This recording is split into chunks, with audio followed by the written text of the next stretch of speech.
Hello, everybody, and welcome back to Moody Park.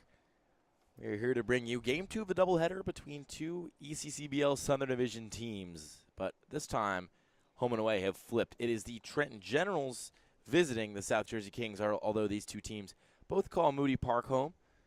So who bats first and who bats second is more of a technicality. But batting first is the man of the hour, Henry Ayers.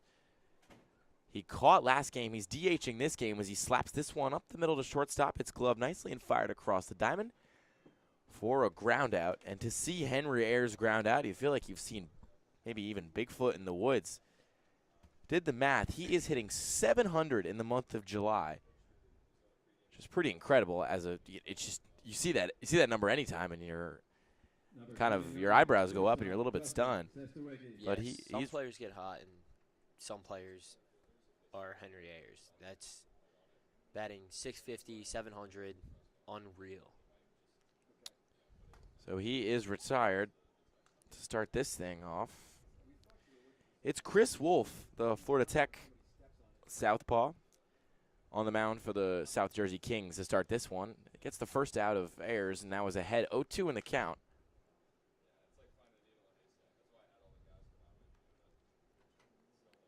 This is his 8th appearance of the season and his 4th start. That one's grounded to shortstop. Could be the exact same play. Mercado gloves it, fires, and gets out number 2 after Diffley, who pitched a little bit in game 1, is manning first base over there. In the ECCBL, you got Renaissance men that can really just do everything they ask. So bring up Nick Tomasetto, the second baseman. Had an up and down game 1.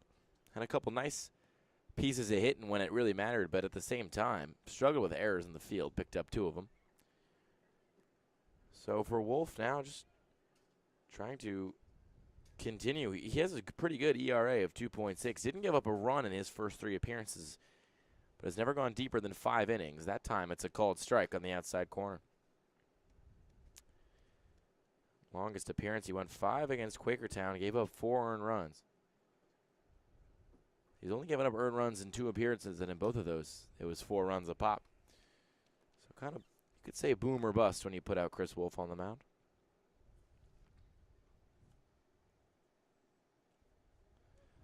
He was an all-star for Coach Tyler Kimmick,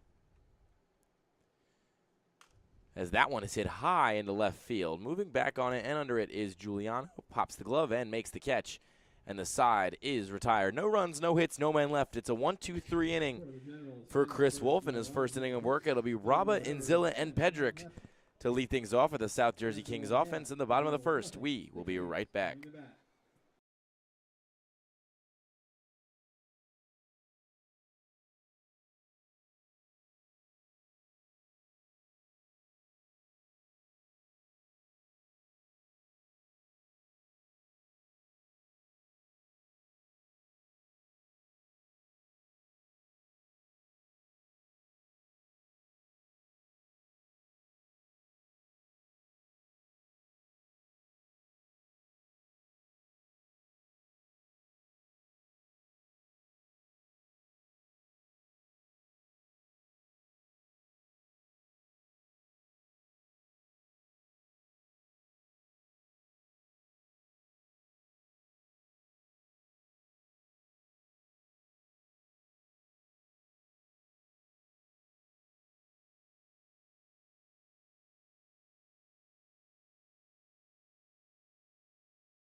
Back with you here at Moody as the South Jersey Kings and center fielder Jordan Raba are set to try to get their offense going early on here in this one. It was a unit that put up 3 runs last game, but wasn't enough to lead them to the win.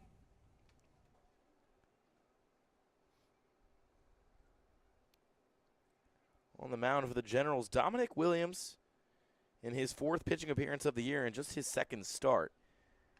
He's only gone as long as 2 2/3, and he's 1 2. He has a decision in every single game he's pitched, which feels pretty rare, especially for a guy that only has 1 start. So clearly the action happens when he's on the mound. As that fastball is low, it'll be a 3-0 count.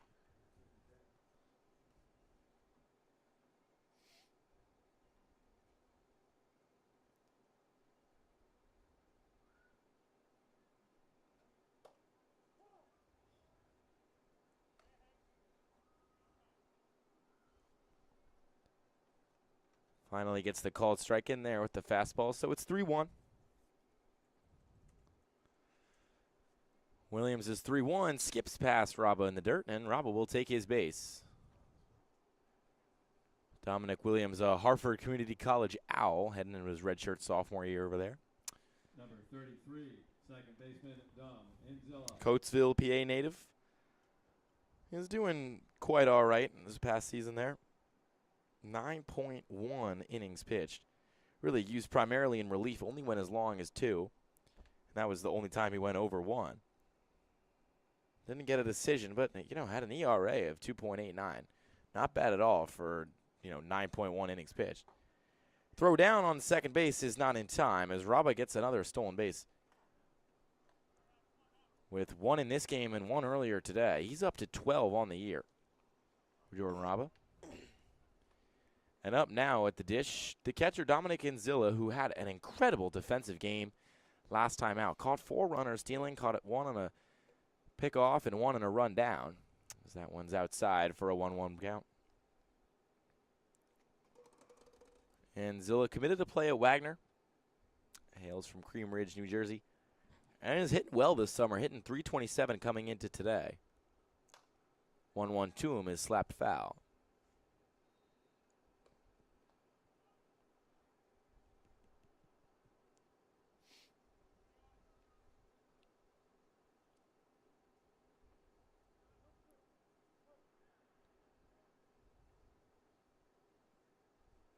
Zilla went 1 for 4 in the first game of this doubleheader. Grounds this one down the third base line, but it trickles foul.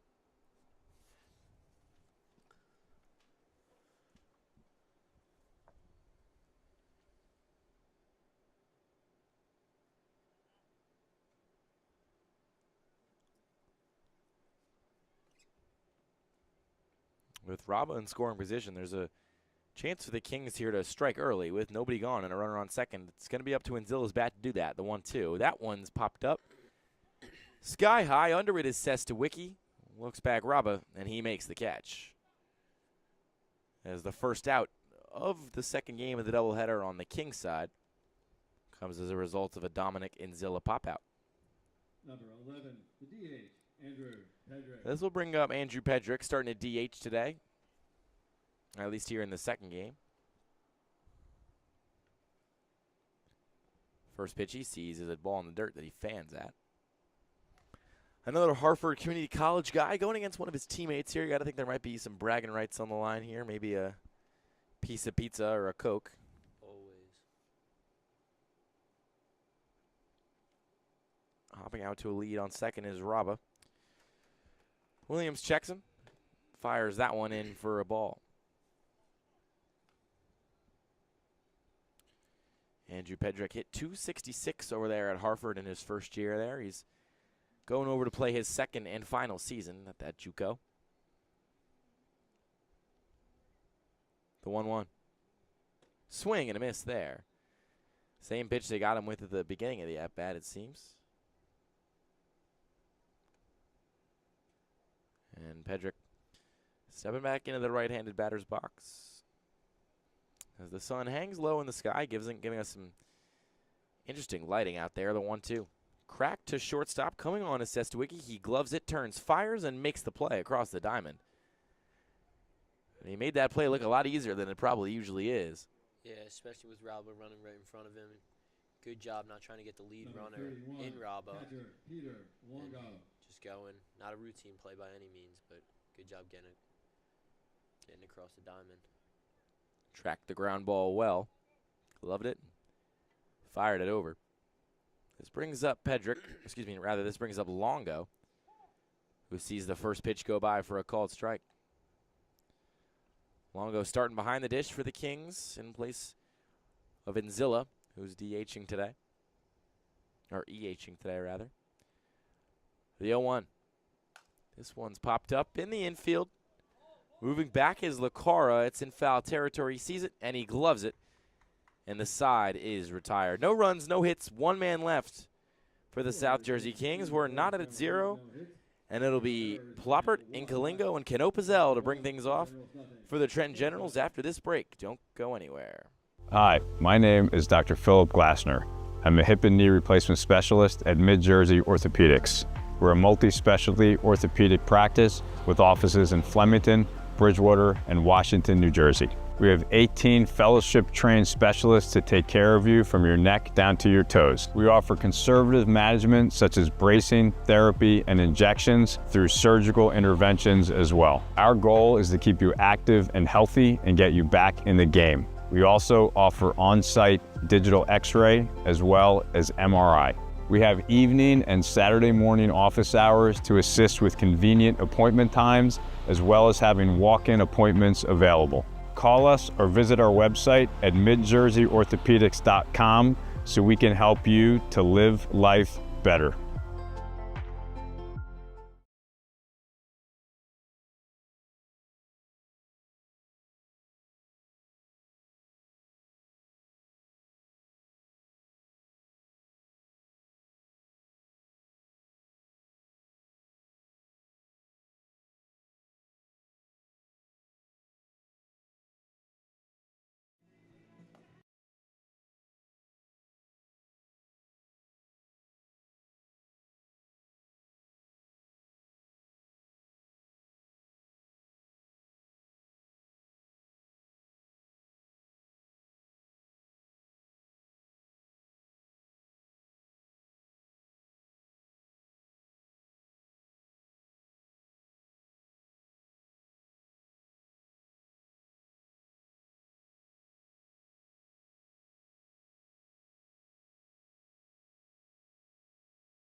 Back with you here at Moody Park. We're into the top of the second Number 11, Jack Ploppert. as Jack Ploppert's going to lead things off here for the Trenton Generals in search of a deadlock-breaking run in the second inning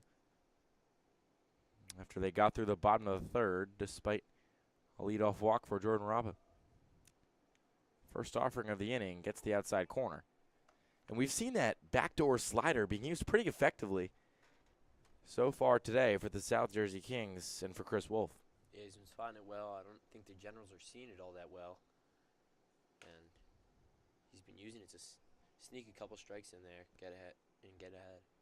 The 0-1 is lined foul and sends Coach Mike Coryell running down that left field line in pursuit of the ball. Even as a coach, he's got to be a gritty hustle guy that goes after foul balls. Like to see that out of your coach. Yeah. So it's an 0-2 count to Ploppert, who's an all-star this summer and heading into his sophomore year at Eckerd College. He checks at that one, but it's in the dirt. Just like you and I, Luke, Jack Ploppert's favorite team, Philadelphia Phillies. I like that out of him. In action tonight, I believe. I just actually don't know who they're playing. Well, I think they're still on the West Coast. I it'd could be be- wrong. Swing and a it'd be hard miss. for them to play during the All-Star game. Oh, it is the All-Star game. Never mind. Not in action tonight. It is the All-Star game, the Midsummer Classic tonight. Yeah, that would. Couple of them will be. Yeah, you got me there. I totally forgot it was the All-Star game. Right fielder, Wheeler Delano, should be Inkalingo. starting. I know it's Skeen starting in the NL. I don't think Wheeler's going to play. I think he's just said he'd show up but not play. It's kind of unreal. Yeah. Should be an interesting one nonetheless as Inkalingo checks at that one.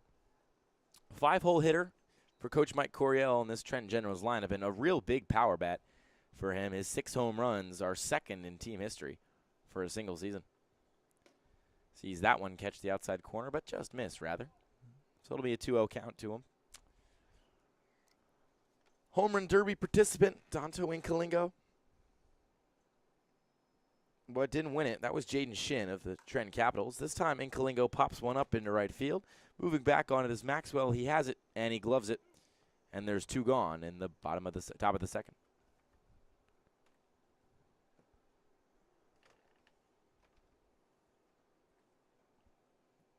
Number 25, first baseman, Thomas Cano Pizzell. This will bring up Thomas Cano Pizzell, who's starting on first base tonight. I think this is the first time I've ever seen him play over there. Usually First for me as well. in left field, where he loves to send those line drives down the line. Big pull hitter in the right-handed batter's box. Looks at that one and lines it into the left center field gap. It could be 1, maybe 2, but he'll round first and come to a halt before making his way back to the first bag. It'll be a base hit for the Generals here with 2 gone in the top of the second. Just maybe trying to string together a two-out rally.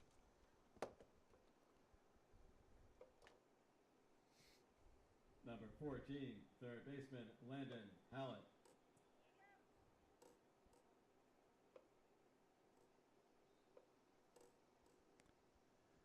They'll bring up Landon Hallett, third baseman for the second game in a row. Cano Pizzell hops off to a lead on first. Wolf delivers into the box, and it's fouled back. It'll be 0-1.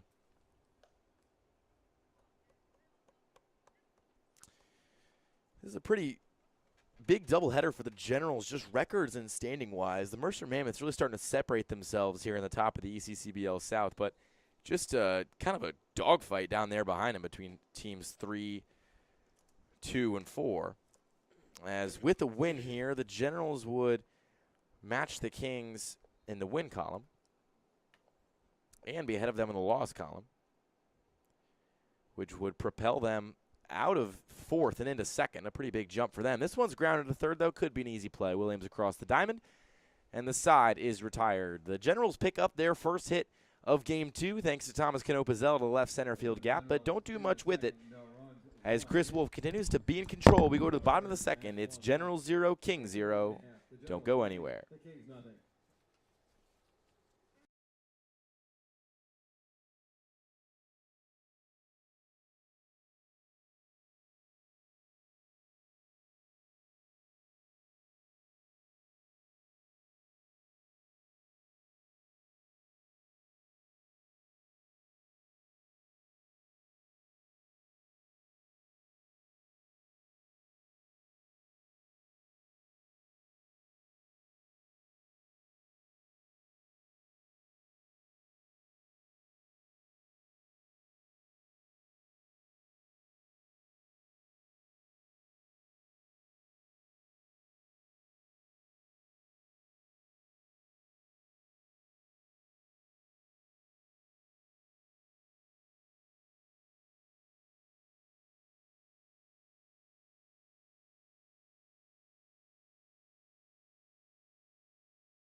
Back into here at Moody Park into the bottom of the second. It's the Kings bats looking to break the deadlock here. It's Brent Williams trying to get things going. And the second time up for the Kings offense as that first pitch is spiked into the dirt about a foot in front of the plate. Yeah, I think Williams knows he kind of yanked that one. No better way to move on than just throw the next ball. Williams at third base today. 102 him, spiked a little bit less aggressively, but still bouncing before it hits home plate. Can't locate that fastball right away. Williams in the hot corner today, usually finding himself over at second base. Not the case in recent games. The 2-0. That one spins in there for a called strike. It's 2-1.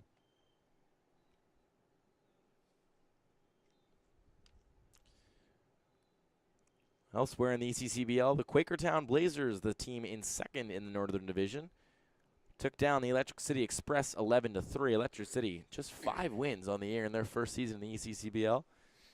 Clearly no free passes for the rookies this year.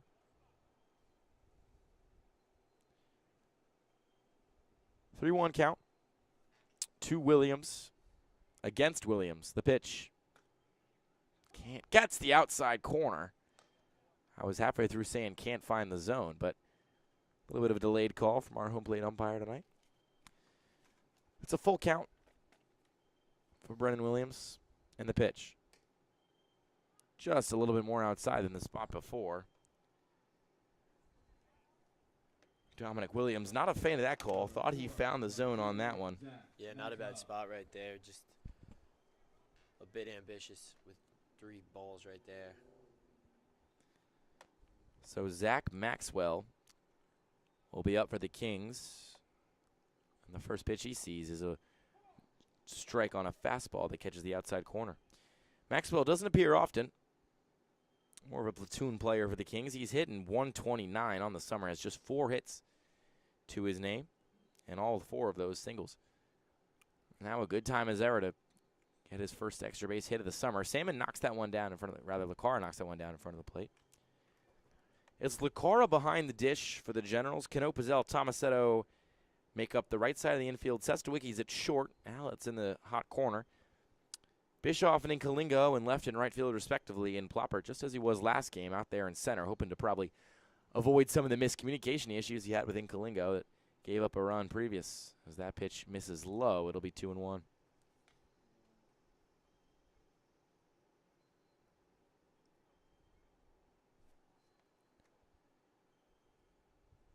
Zach Maxwell heading into his second season at Drew University, Pittsgrove, New Jersey. Native. The 2-1. Way inside, skips past him. Lacara can't pick it, and Williams will advance to second. And it'll be a 3-1 count.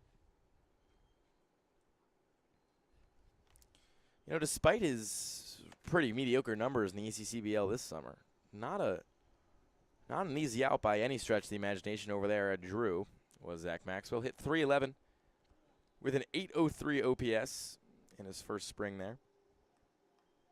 Even had a pair of home runs and a pair of triples. So just a guy trying to find his stride right now, it seems. The 3-1 from Williams. Inside, ball 4. And there's runners on first and second here in the bottom of the second with nobody gone.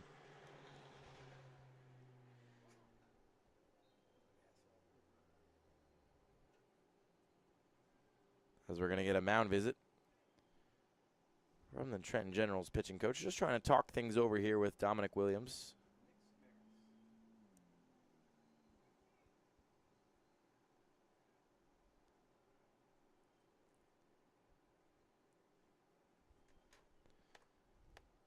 As Williams is still chatting things over.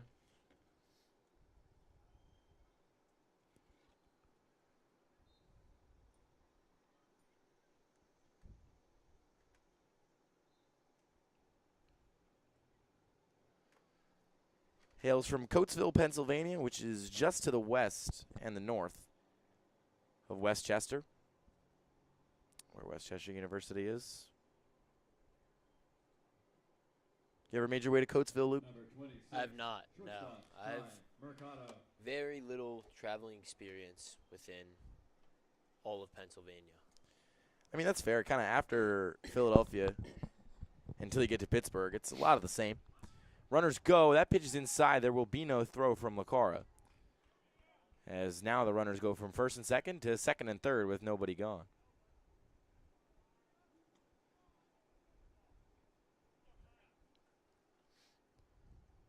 I mean, the way Williams has been throwing the ball, it honestly makes sense for runners to just, even your slower guys, run. If he's going to throw the ball in the dirt, regardless of how good Lacara does back there, it's just an easy jump for these Kings players. Now with a runner on third, he's got to be mindful of those wild pitches. He's missed a couple times already, but nobody made him pay the price just yet. The 2-0 from Williams. Swing and a miss up high. Got him with the high fastball.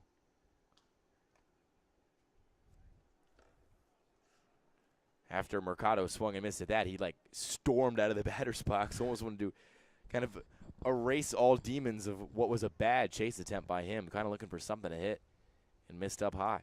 The 2-1. This one's chopped back to the mound, but coming on and gloving it is Sestawicki. He fires home the play at the plate. Lacara can't get it. He throws his hands up because he can't find the ball. 2 runs will score, and Mercado will make his way to second. He'll reach there sliding.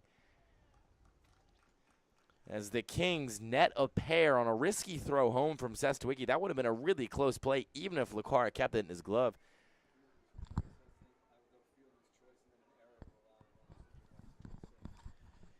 Yeah, I mean, really just a great job from Sestawicki coming up to get that ball. And that's just as athletic as I'm sure Sestawicki is, moving your body in that direction, making the throw at full speed while Williams is running full speed at the catcher. It's just an unrealistic play to think to be made. Next pitch is way outside. So you would have just taken that out there at first and let the run go across? I think you definitely have to do that in that situation. Yeah, especially with nobody gone. Kind of just want to get the first one. And I mean, Lacara had seemingly some issue with something at the plate. 1-0 on the way. Bunt shown. Throw down to third. He could have him. And he does not. Lacara again annoyed. As it seems like just maybe evading the tag quite adeptly. It was Mercado. That was close. Timing-wise, he definitely had him. Not sure if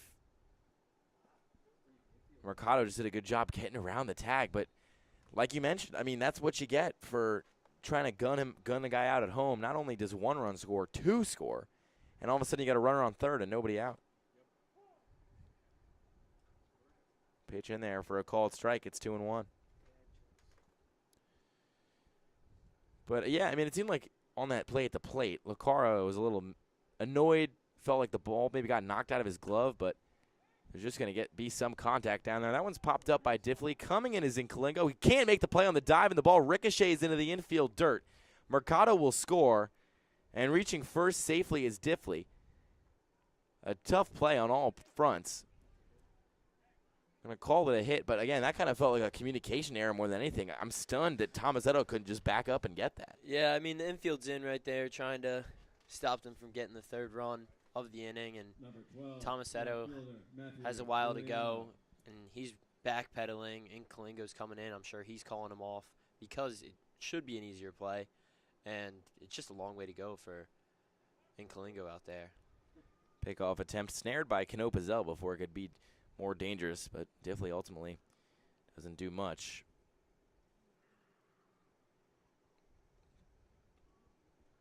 Diffley, no stolen bases yet this summer. That one's down low for a ball.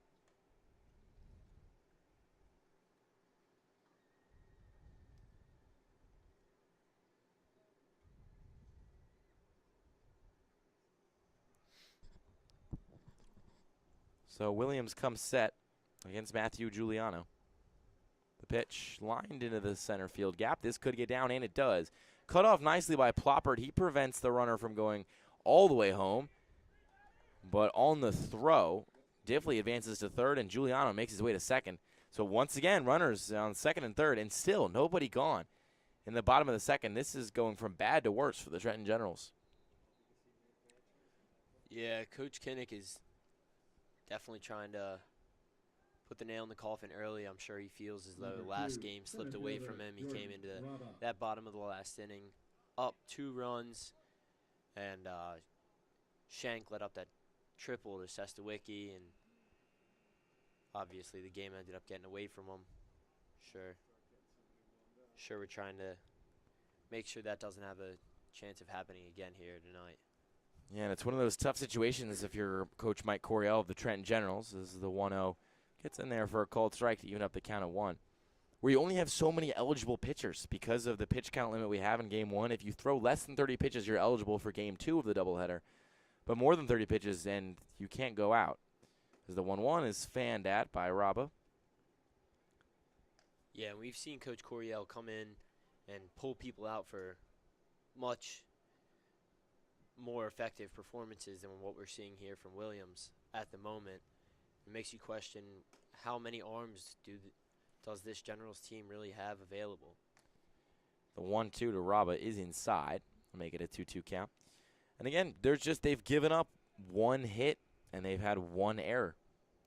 It's not like it's just been single after single after single. It's just some untimely baseball. The 2-2 fouled away. Count will remain the same. Looks like we have maybe some movement in the secret bullpen over there. It looks like, at least I just saw Braden Hoiberg walking in from the parking lot. He has appeared as a pitcher before. The 2-2 fouled away again. Yeah, he also does play catcher, so he could have been catching someone or pitching. Jack, 2 hits for the Kings?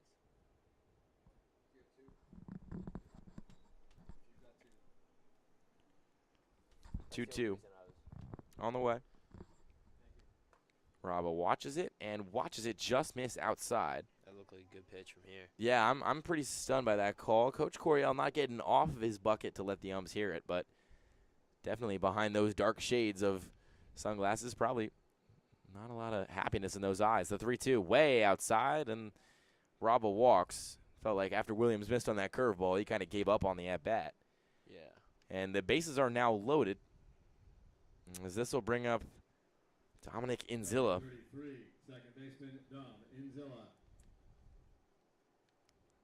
Who is an all-star for a reason. He's been a threat with the bat in his hands. Actually, he's rather not an all-star, but hits like one. Over 18 games, hitting .327. As he fouls that one off the catcher's chest. Lacar does a good job knocking it down. You know, looking at his slash line here, maybe just a victim of other guys on his team being pretty good. But, you know, if you're going to hit .327, .407, .404, and not make the all-star team, that's pretty good numbers for a guy. He might feel like he got snubbed a little bit. The 0-1. Yeah, and for this Kings team who struggles for the most part offensively, I'm a bit confused as to, I know we have Scullion who's been putting up good numbers all summer, and he also has that X factor with the long ball, but that's about as good as the slash lines come in the ECBL. Yeah, ECCBL here. 111 runs scored for the South Jersey Kings this summer. That one's poked into the outfield. Coming on is in Kalingo. He'll make the catch and look to hold the runner at third, which he does. So the bases are loaded, but they do get their first out of the inning, the Trenton Generals, as they try to escape this jam early. But the damage, at least some of it, has been done. It's a 3-0 lead for the South Jersey Kings in the bottom of the second. And here comes the DH, Andrew Pedrick. But, yeah, like I was saying, 111 runs this summer for the South Jersey Kings has them third to last and just 2 runs ahead of the Trenton Capitals with more games played. So on a runs per game basis, really second to last, right up there with Electric City, who are one of the really a pretty bad team from top to bottom.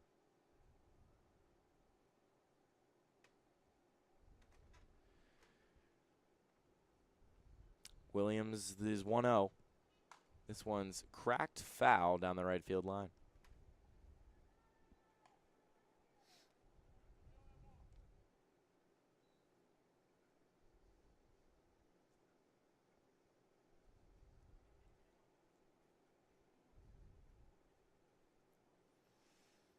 Pedrick 0 for 1 today.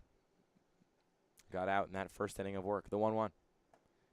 Outside, 2-1. It's hard to really get your finger on what Williams' arsenal is. Seems to be kind of a melange of things. The 2-1 fastball, low. Doesn't really have one pitch that he likes to go to when he needs to get a strike. Just kind of picking and choosing as he goes. He's been relying on the one hop to the catcher so far. That is very true. You know, that seems to be his out pitch right now. The 3-1. Gets the outside corner, 3-2. Pedrick was a couple steps out of the box, thought he could make his way to first easily there.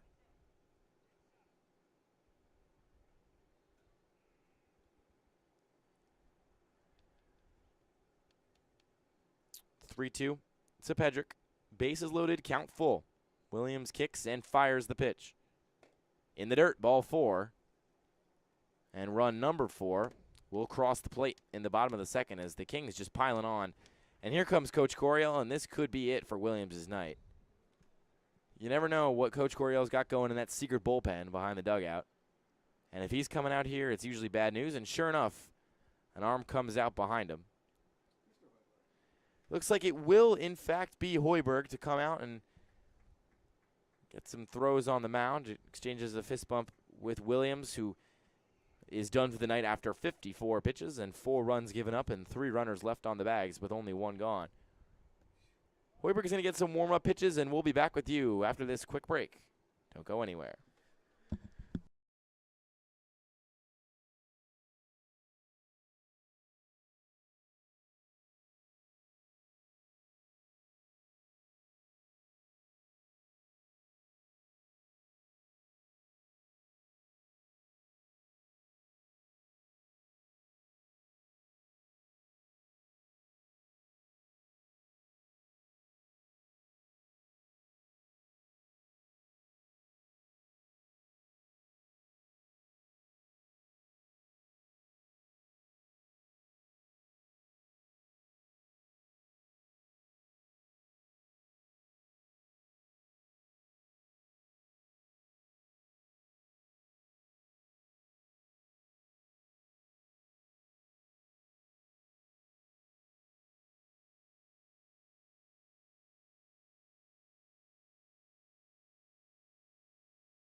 So it'll be part-time catcher, part-time first base coach Peter Longo to come out here for the South Jersey Kings. He spent as much time giving out signals on the base paths as he does swinging the bat in the box. As the bases are juiced for him now, he scoots back and takes the first pitch of Hoiberg's night for a ball.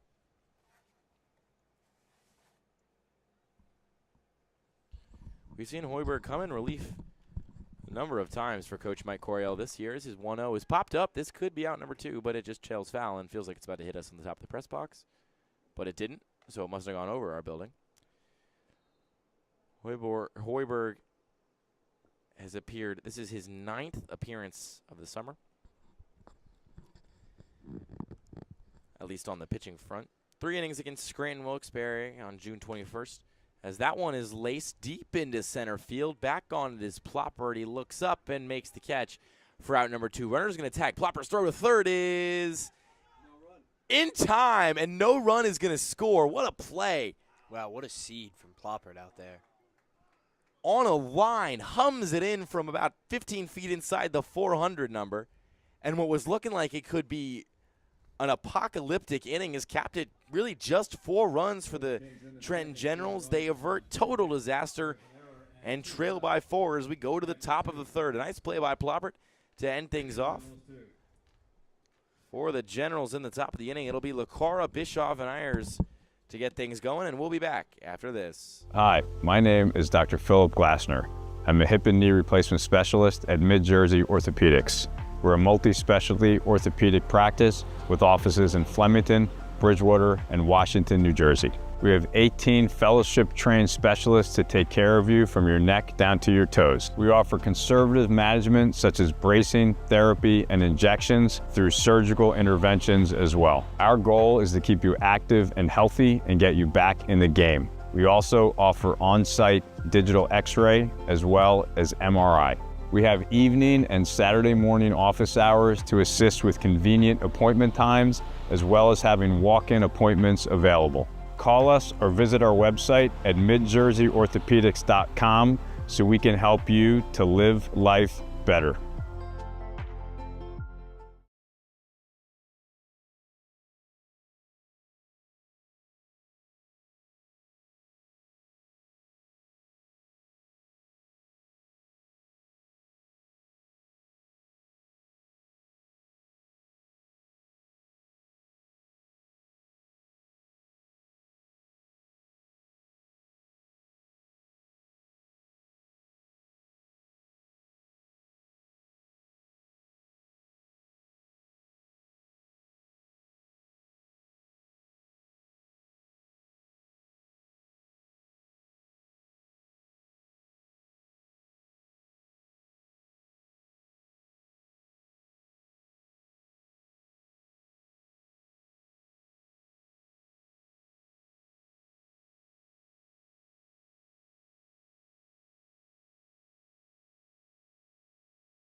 Back with you here at Moody Park after a 4-run bottom of the third for the South Jersey Kings. It's up to the Trenton Generals bats to get things going and try to slash into that deficit. But Chris Wolf has other plans on that pitch to J.C. Lacara. Got him buckling at the knees and swinging right over that breaking ball to make this a 1-2 count.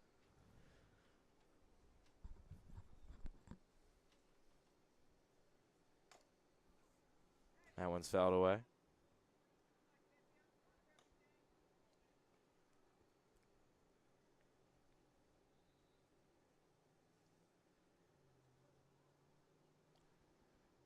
One and two count. Now to Lacara. The kick and the delivery from Wolf is upstairs to even the count up at 2.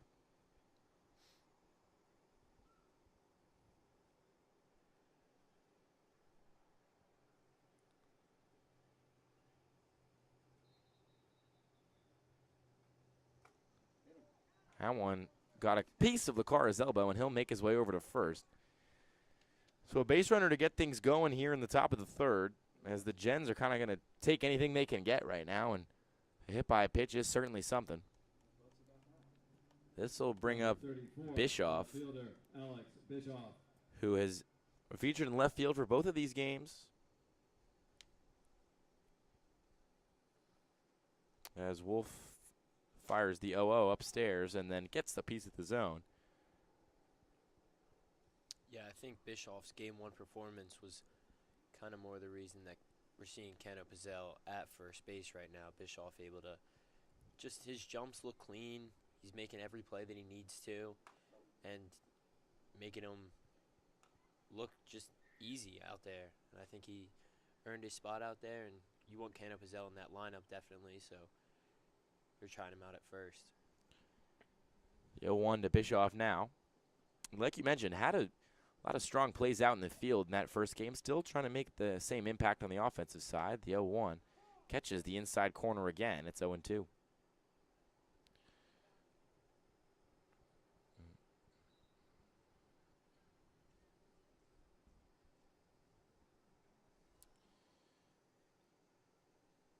Bischoff went over 2 with a walk in Game 1 and is now down in the count, 0-2. The kick coming from Wolf any second now. There it is. This one's grounded to second. This could be two. Inzilla flips to the second bag. If Mercado fires to the first, and the Kings get the double play as Bischoff and Lacara are retired. And there's two gone in the top of the third. Number 22, the DH, Henry Ayers. This will bring up Henry Ayers in the top of the order. Henry Ayers with the rare out, the rare non-hit in his first appearance.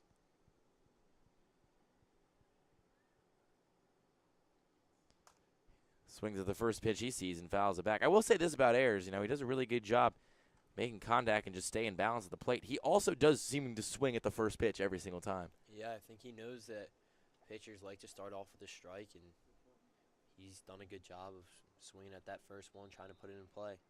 Went 3 for 5 in the first game, swings through that. Yeah, at the start of July, his average was 375. Right now, it's 475. He's climbed his average 100 points in the month of July. And this is not a guy who rarely plays. He plays every day. And he gets an average, I'm looking here, so he had two at-bats, 3 at-bats, 3 at-bats, 3 at-bats, 5 at-bats. Like he gets an average 3 or 4 at-bats every game and has still found a way to climb that average super high. It's impressive stuff, but he's behind in the count here, 0-2. That pitch to him, fouled back again. Nice duel we got going here between Wolf and Ayers. 2 all-stars for a reason.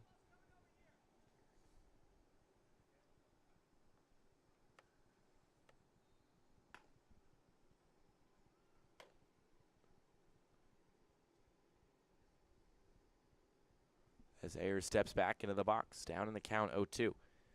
Wolf on 31 pitches tonight, comes set. His 32nd. Fouled again. Ayers just getting little nicks of every single pitch, it seems. All of these pitches, though, they look to be outside. They're kind of sliding away from Ayers and tailing outside. He's barely getting them off the end. You got to think maybe Wolf goes inside fastball here to mix it up. Yeah, I think Ayers just knows that he doesn't like what he's seeing right now. There's that inside pitch that does not catch the corner. Ayers leaned back to maybe exaggerate how close it was to him. It's a tough call to not get if you're Wolf. And I think he knows it, but shakes it off. Still 1-2. I think the umpire might just be trusting Ayers' judgment right there. The pitch. Outside corner. Can't get the call there. Wolf, that time showing a little bit of emotion, tilting his head and rolling his eyes. As the South Jersey Kings dugout lets him hear it a little bit. The 2-2. This one's poked, tailing, foul. Coach Coryell dives out of the way, but he was never in danger as he cracks a big old smile. Still 2-2 with 2 gone. And number 22 at bat. So it's 2s across the top of the scoreboard here at Moody Park. The pitch to Ayers. Outside, 3-2. As the war, this is not a battle, this is a war of an at-bat, continues. Yeah, and I think Wolf knows how difficult it is to strike out Ayers. And he had 2 good spotted balls right there. 3-2 now. Full count, 2 outs. The pitch. Outside, ball 4, and Henry Ayers draws his walk. Stays alive. Maybe gets a couple good calls early in that count, but will make his way 90 feet to first base and give the Generals a base runner in the top of the third with them trailing 4-0. Number 29, shortstop, Justin Sestowicki. Justin Sestowicki, the shortstop, will step into the batter's box. Had a big triple in the 7th inning to tie the game. Stand-up triple. Stand-up triple at that. It was. I mean, he was the way he was wheeling around the bases. I was thinking, is he gonna turn? Is he gonna round and head home? Yeah, he was ready to. We know how aggressive Coach Coryell can be down there on the third base line, but still just allowed Sestowicki to get there. Standing quick meeting here on the mound between the pitcher Chris Wolf and his head coach Tyler Kimmick. These two just chatting things over.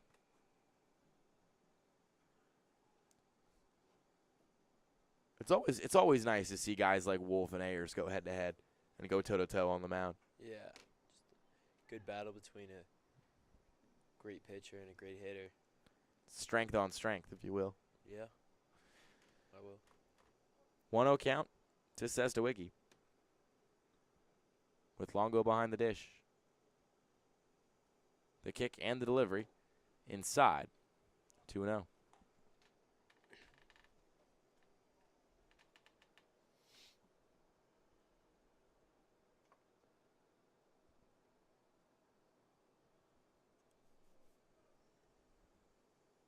The 2-0. Line sharply into left. Moving over is Giuliano. This could get down for extra bases, and it does. Off the Special Pizza City sign, here comes Ayers. Wheeling around 30s, headed for home. Could be a close play at the plate, but the throw is too high. And Ayers gets on his horse and goes from first to third on the double off the wall from Justin Sestawicki. And the Gens get a run back in the top of the third. Sestawicki showcasing some serious power. Got a nice chunk of that one. Last two Number games. 36, second baseman, Nick Tomasetto.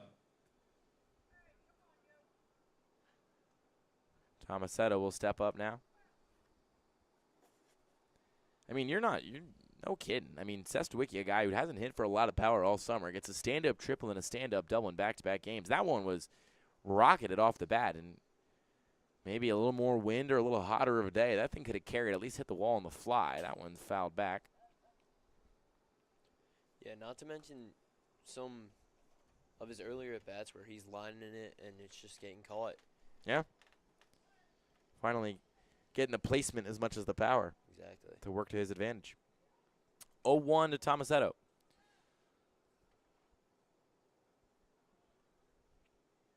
Timeout called, as Wolf will walk to Longo and talk things over. Discussing how to approach a guy like Tomasetto, who is 0 for 1 today, but is a .373 hitter on the summer and an ECCBL All-Star for a reason.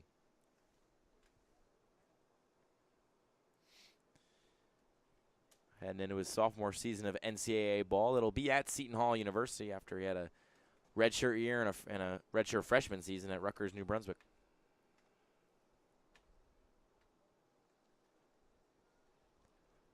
Wolf checks the runner.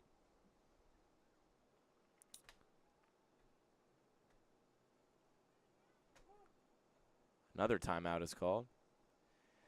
Some pitchers in this league move with an urgency. Chris Wolf, not one of them. Takes his time up there and likes to freeze the batter for as long as possible.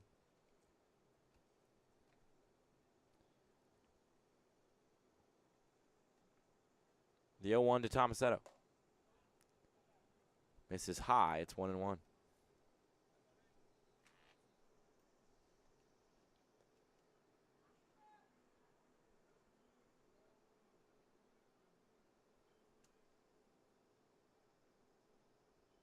One.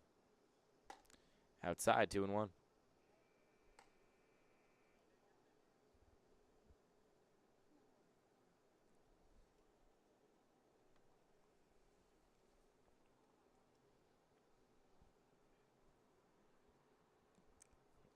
One from Wolf with Sestawicki on second. Gets the inside corner. 1-2. 2-2 rather.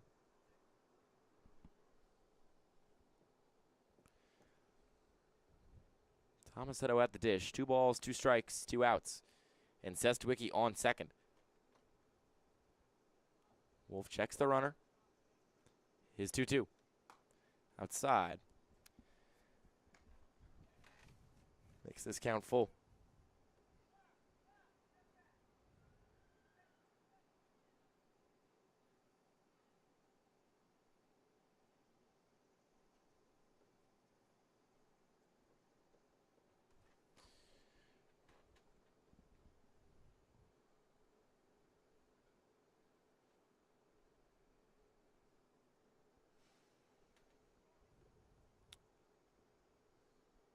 Wolf's 3-2. On the way. Swing and a miss. He got him. And the side is retired. Not before the Generals get one back. They still trail 4-1 to the South Jersey Kings as we head to the bottom of the third. And now, good a time as ever to remind you that the ECCBL is sponsored in part by Northfield Bank, proudly serving local communities since 1887. With branch locations across Mercer and Hunterdon counties, Northfield offers simply free checking with no minimum balance, no monthly fees, and no per-check charges. Northfield Bank customers also enjoy free online banking, mobile app access, and a free debit card for everyday purchases. For more information, please visit northfield.com or follow Northfield Bank on LinkedIn, Instagram, Facebook, Twitter, and TikTok at Northfield Bank.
It'll be Brent Williams to lead things off for the Kings here as we have the lights on. And that one is popped up down the left field line. Moving over is Bischoff, giving it a look. And it pops over the fence.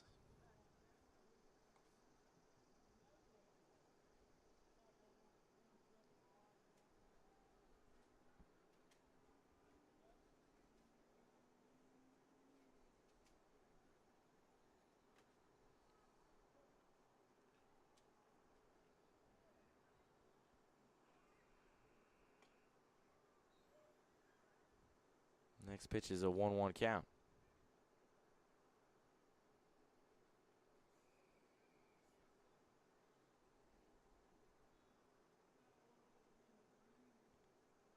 One on the way. This one's lined to the gap, and it'll get down for a base hit as Williams reaches first for the first time tonight. No, the first time in this second game. And also in the first, didn't really have the best performance in the first game either. But Hot Streak's got to start somewhere, and for him to pick up a hit there is a nice piece of hitting. Step in the right direction. Yeah, as Hoiberg looks to just move his way through this third inning and avoid disaster. Like what struck the Trenton Generals last time out. The pitch. Corner of the zone, strike. It's 0-1.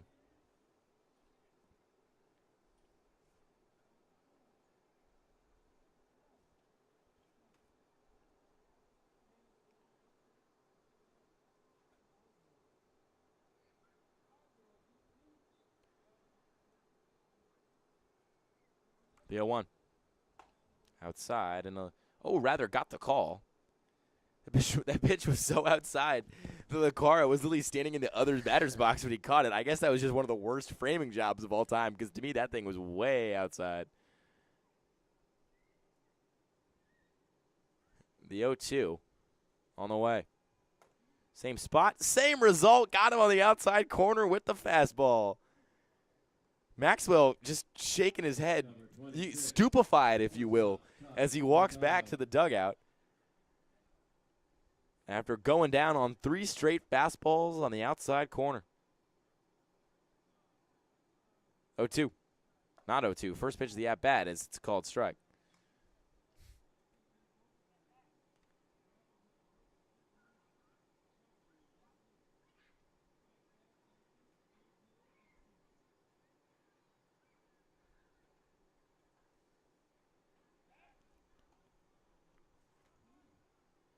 Pickoff attempt. Ultimately futile. As the 0-1 count to Mercado. 0 for 1 today. But has been around the base paths plenty of time. The 0-1. Misses low.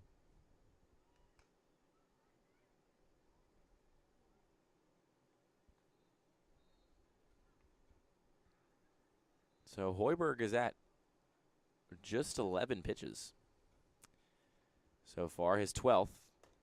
Upstairs. 2-1.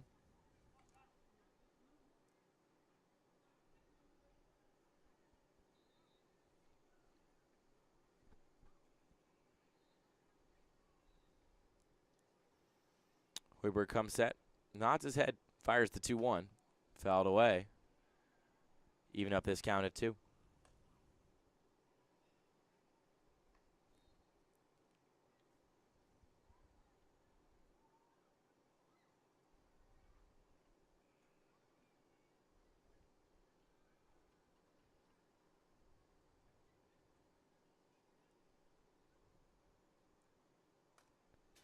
Fouled back. Count will remain 2-2.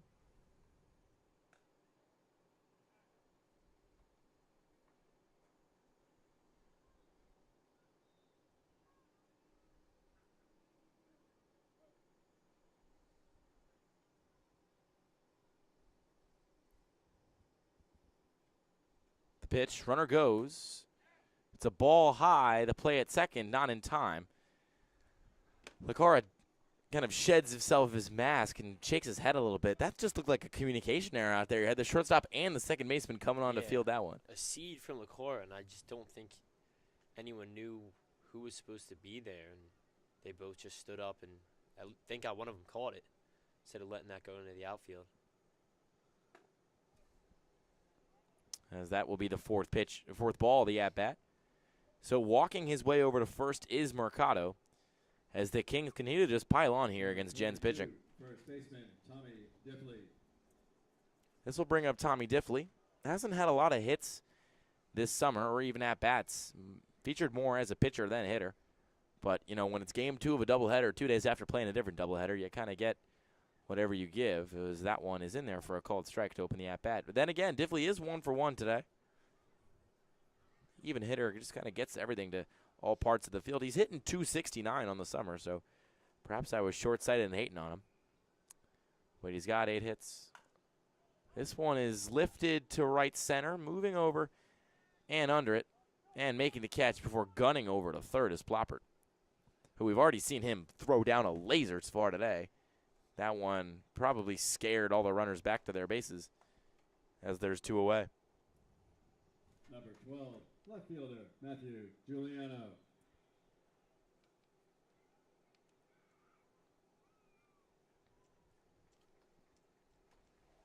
Matthew Giuliano, the left fielder, steps into the box now. He's also 1 for 1 today, part of that second inning barrage.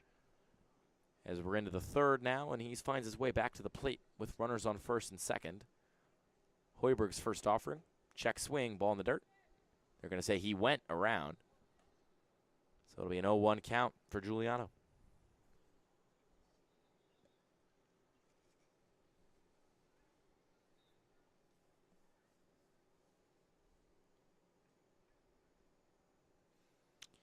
Hoiberg checks the runners, fires, the runners go. That pitch outside ball, throw down to second, not in time.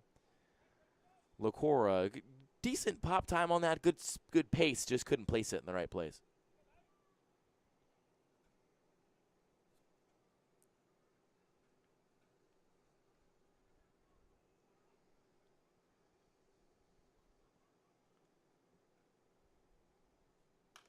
One grounded to third. This should be an easy play for Hallett. Pumps, fires, and gets the out across the diamond. And the side is retired. No runs on a pair of hits, or 1 hit rather, with 2 men left. And the Kings still lead 4-1 as we go to the top of the 4th here at Moody Park.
into the top of the fourth here at Moody Park. We're nearing the halfway point of this one. Remember, we're just playing 7 innings because it's game 2 of the doubleheader. The Generals took the first one to push their record to 11-14-2. The Kings 12-16-1. So the Generals, according to our Game Changer stats, are in second place in the Southern Division for the brief moment, because if the Kings win, they'll jump them again. So we're on the seesaw here in terms of standings, as this being a place-deciding game, as the first couple pitches here to Ploppert are outside. Wolf throwing 47 pitches to his name so far in this one. He's the kind of workhorse guy that you can let him go up to 60, 70, maybe 80. Yeah, no, especially at the rate that he throws strikes at, I feel like they're confident. Even if he's getting hit a little bit more than they would like, they want a guy who's going in there, giving them good, strong innings and outings. Yeah, he definitely can go that distance. That one chopped to third. We got a calamity over there on the base paths as Mercado and Williams collide. Play ultimately null and void because Ploppert had enough speed to beat either of those throws down the line. The two share a moment, unsure if it's jokey or angry, and kind of talk over what just happened. As Mercado and Williams ran into each other, going for that ball, kind of right in the gap between the two of them. Yeah. And still, Ploppert making his way over to first safely. So a runner on first with Inkalingo up and his big bat. 3 hits by both teams so far tonight. The at-bat opens with Wolf's offering. Inside, Kalingo watches it land.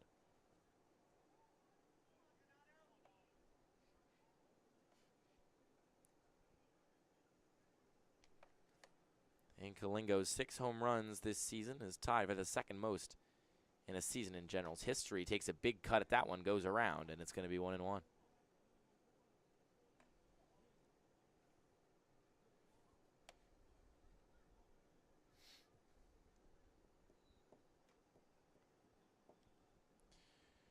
Wolf at 49 pitches. It's a 2-1 count. Or 1-1 count, rather, excuse me. His offering. Check swing. Ball high. Now it'll be 2-1.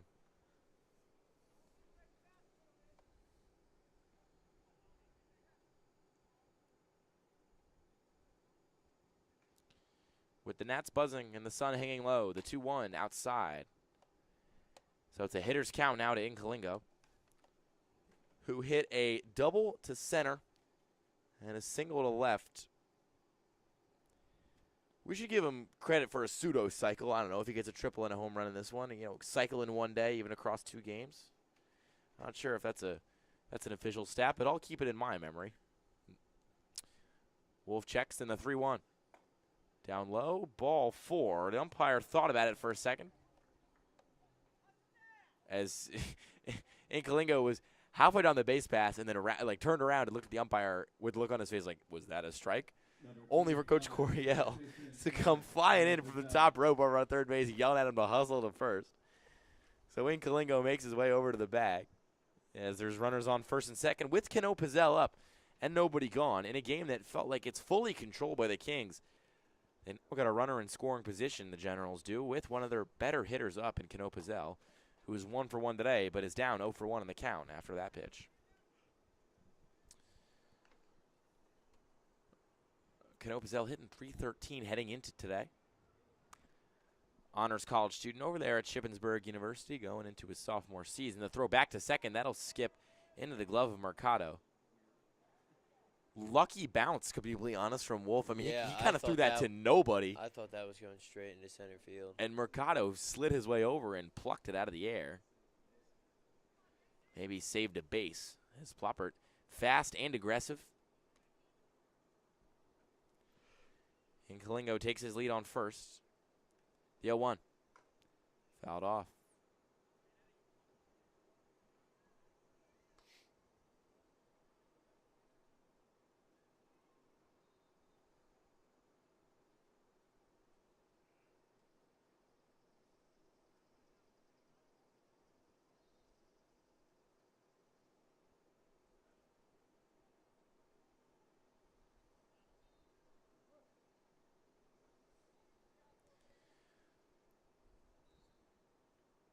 Kalingo and Ploppert on the base paths. Nobody gone.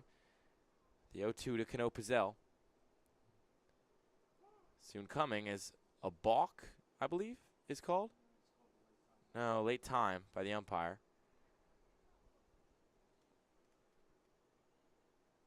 Not the first time in this one. The umpire's signaling for a late timeout. One at bat, it was on back-to-back occasions.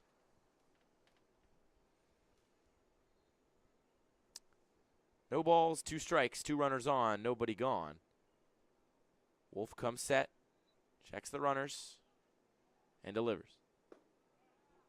Can't paint the outside corner, and it's 1-2.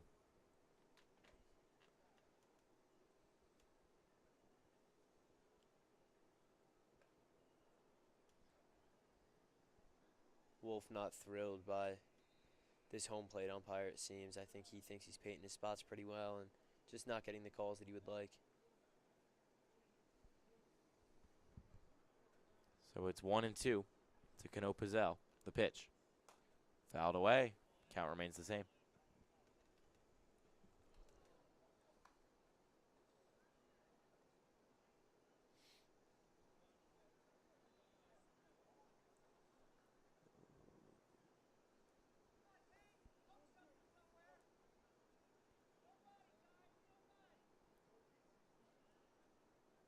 Still 1-2 to Cano Pizzell.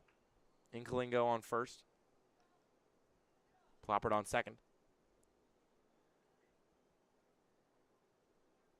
Wolf pitch. Inside. Got the corner. And Cano Pizzell is retired. Luke, I'm going to be so honest. That looked like it almost hit him. I'm really not sure about that one. I'm really not. Yeah, it might have been a makeup call. I'm not too sure. Obviously, Cano Pizzell didn't agree with it, but I think after seeing Wolf's little walk around the mound in disbelief on some of these calls, home plate umpire might have felt bad for him. This one lined into the outfield, but there is Maxwell. He'll glove it, and quickly 2 are retired. As the Generals attempt to maybe stymie a comeback here on the top of the 4th. So far, no dice.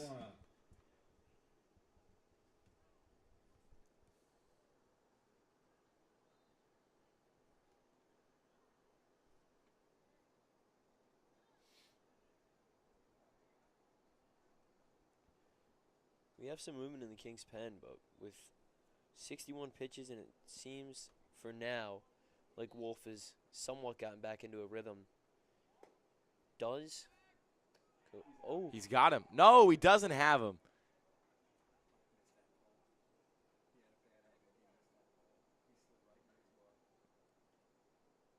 The pickoff attempt over at first, not in time in the eyes of Mike Beal, but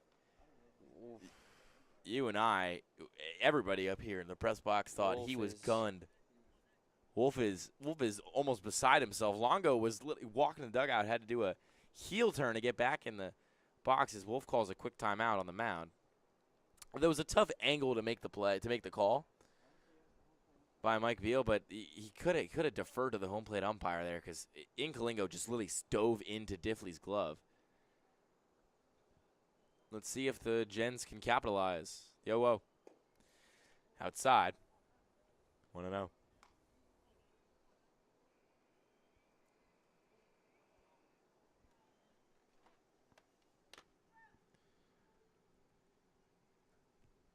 So the 1-0 pitch to Lucara. Soon on the way. Wolf at 63 on the night.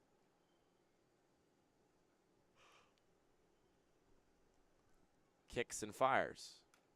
Foul ball, 2-1.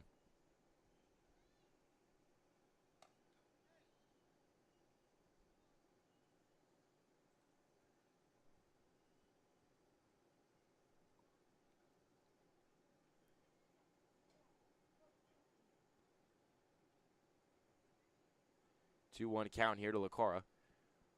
Kalingo on first and Ploppert on second as Wolf tries to get out of this one.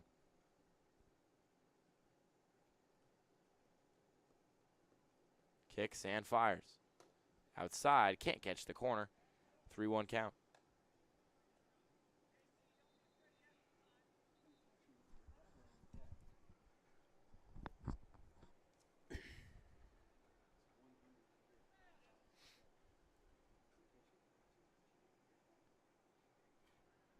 3-1.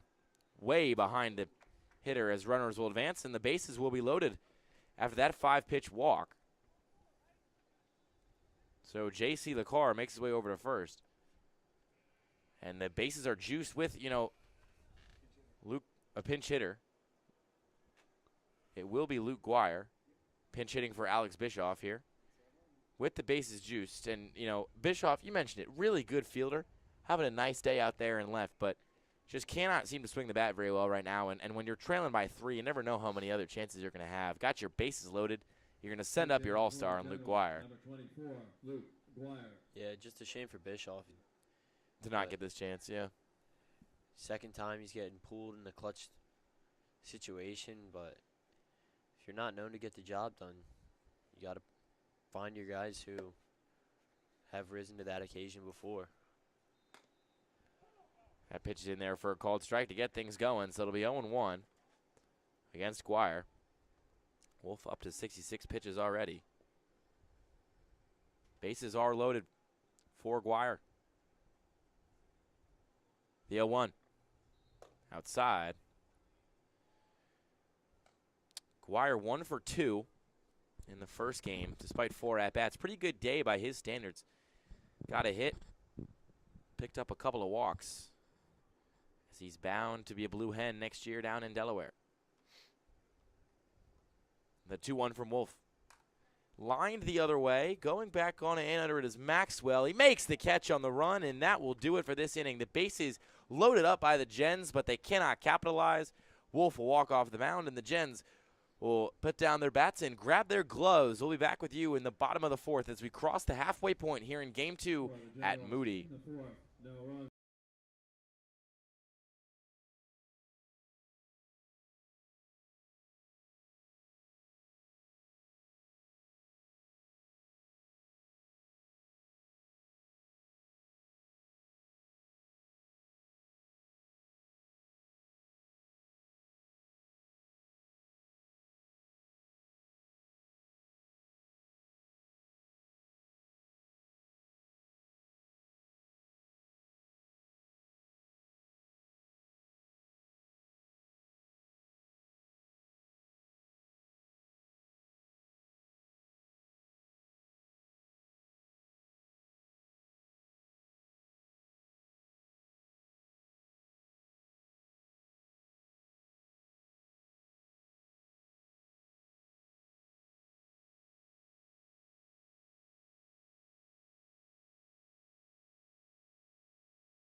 Louis Jordan Robert to lead things off for the Kings in the bottom of the 4th as we're into the second half of this one.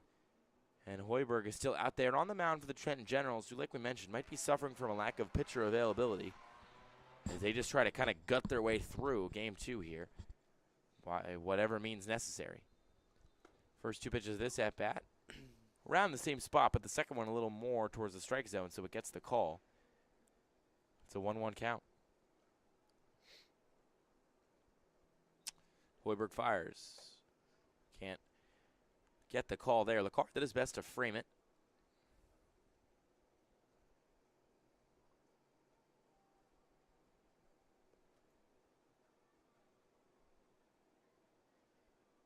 Two-one. Line sharply the other way, then foul. Looked like Raba could have pulled that down. That sounded good off the bat. Yeah, you got a hold of it, definitely. But just a little too out in front of it, and ultimately pulling it foul was Jordan Raba. Still in that leadoff spot for the Kings.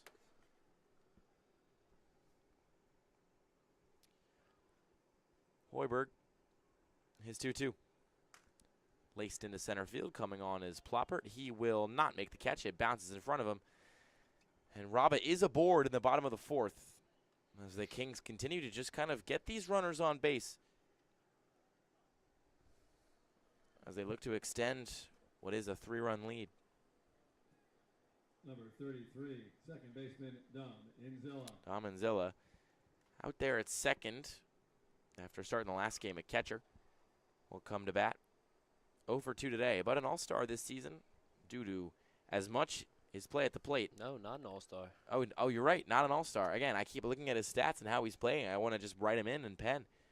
But didn't make the game despite hitting, going into the all-star break. He was hitting .219. I guess that must be why. But since the all-star break, man, he has been raking 2 hits in 3 straight games and now a hit in 4 straight games, rising his average all the way up to 321. The 0-1 is a swing and a miss from Inzilla. Yeah, that explains a lot. Going back and looking at his stats heading into the break, he was just hitting .219. But you want to talk about a guy, he's raised his average by 102 points since the All-Star game, and he's just doing a much better job staying clean at the plate. Clearly that time off helped him. But he's behind in the count, 0-2 here to Hoiberg, who fires. Runner goes, and it's fouled away.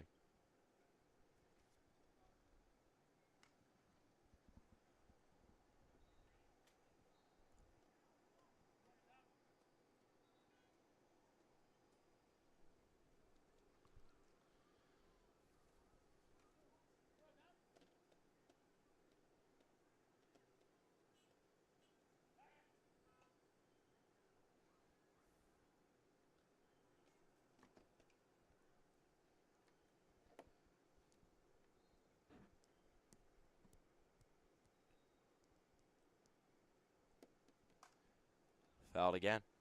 Still 0-2.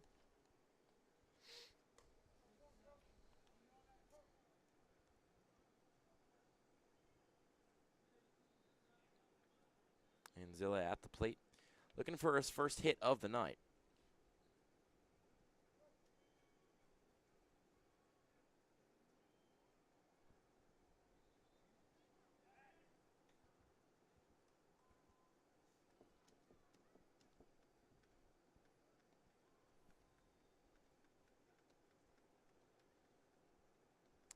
(0-2) to him. Hoiberg checks the runner and fires. That one's inside. 1-2.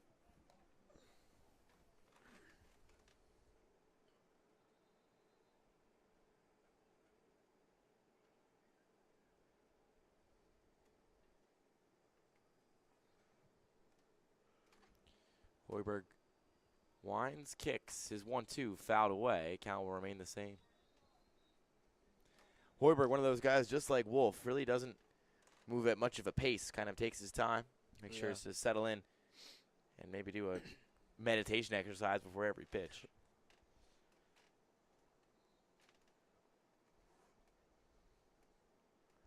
As the Generals, clad in their orange jerseys and gray pants, look to get the first out of the bottom of the fourth of this 7-inning game. It's a 3-run game currently. It's 4-1 in favor of the Kings.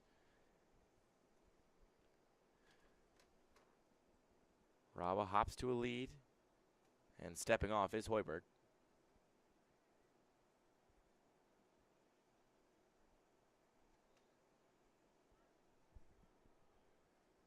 Now he kicks and fires. Doesn't get the call he likes there.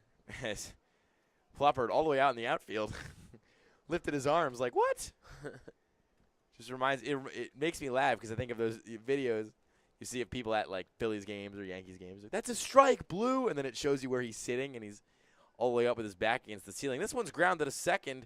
Could be 1, and it is, as it's hauled in by Guire over there at first base. A nice jump by Robert, preventing it from being a double play. But other than that, that was right in prime position Number 11, to get both. Andrew. There's one gone. in the bottom of the fourth as Andrew Pedrick steps to the plate. He's 0 for 1 today. Drew a walk his last time up. Raba in scoring position. Pedrick could knock him in with a single. Raba, good athlete. That one can't catch the outside of the zone. It's 1-0.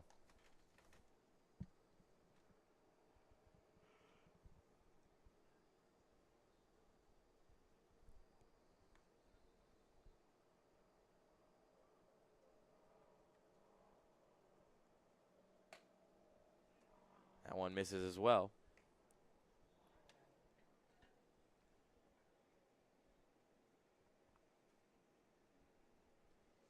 So Raba's on second. 4-1 game. Hoiberg checks the runner and fires away in the dirt. Picked, but not very well by Licora. Ball will get away, and Raba will advance to third. So first to third, and after the leadoff single is Jordan Raba. He's 90 feet away from making this a 5-1 ball game, as the count is 3-0 in favor of Pedrick.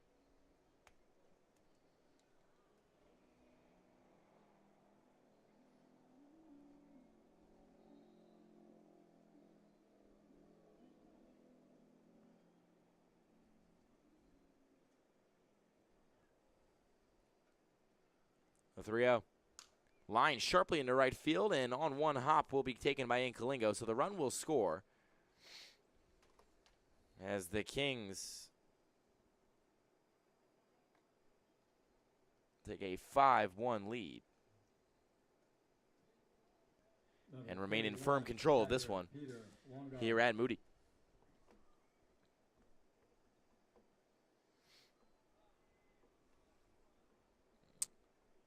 So with Pedrick on base, the first pitch is in there for a called strike. That'll bring up Pete Longo.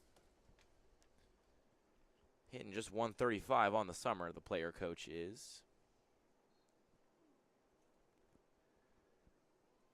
But still doing his duty behind the dish. 0-1 on the way. Down low. 1-1 the count.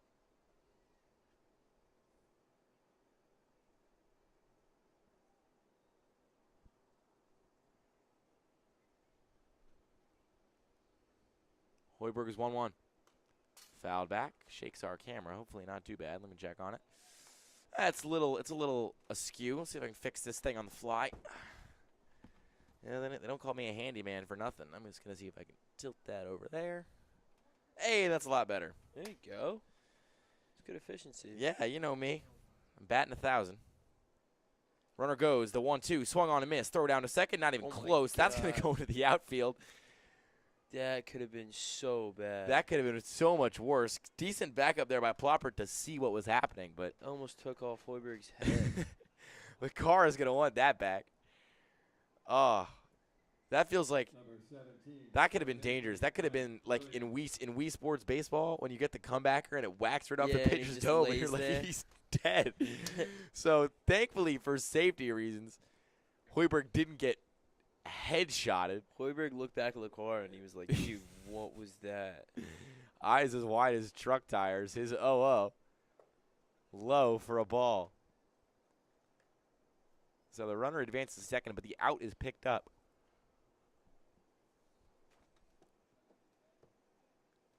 So there are two gone.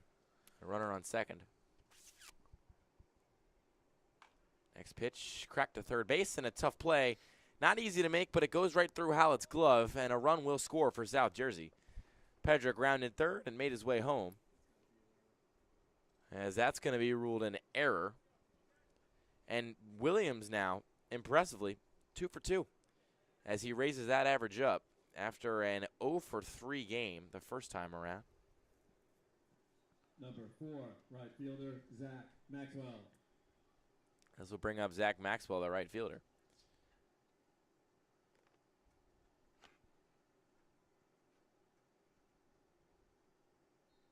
The 0-0.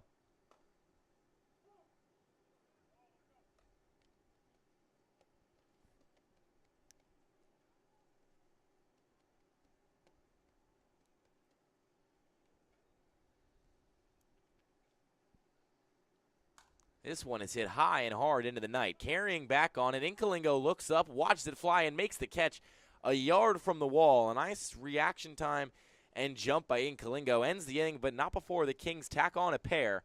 They lead 6-1 in the bottom of the fourth. We go to the top of the fifth with the Gens down to their last 9 outs. We'll talk after this.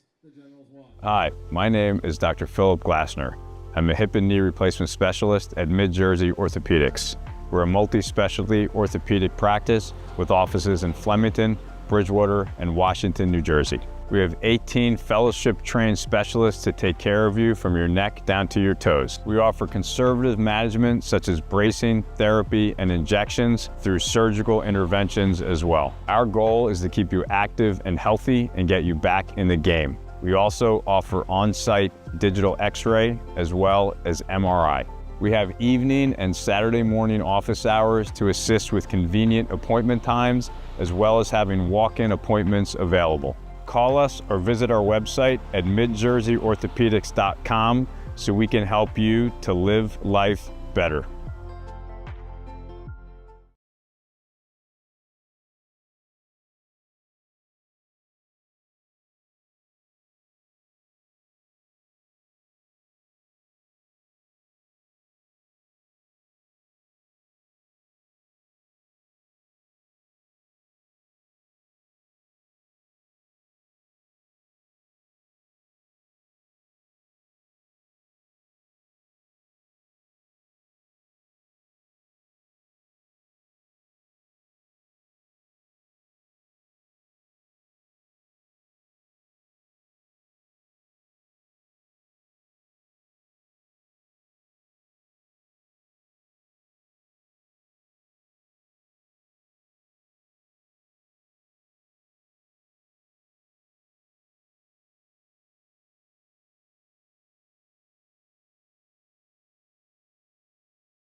Back with you here in the top of the fifth as it's a 2-1 count. Or rather a 1-1 count, excuse me. As the Gens look to claw back into this deficit. It's Ayers and his third at-bat of the game, that time grounding to short and getting thrown out. So for all the positive agendas we've pushed of Henry Ayers, he's 0 for 2 today with a walk. As that time, Pigna gets the better of him. Yeah, I think this is the fall off of Ayers. Yeah. I think he's probably done. He was Icarus. He was flying too close to the sun. And Aldo Pigna in the game gave up the walk-off in the first game of this doubleheader. This is his 8th appearance of the summer. As that first pitch is a ball. The only time he's ever gone less than an inning was the walk-off, which was 1 pitch. And the most pitches he's thrown was 48. He usually hovers around an inning or an inning and a third. As his offering is swung on and missed by Sestuicki.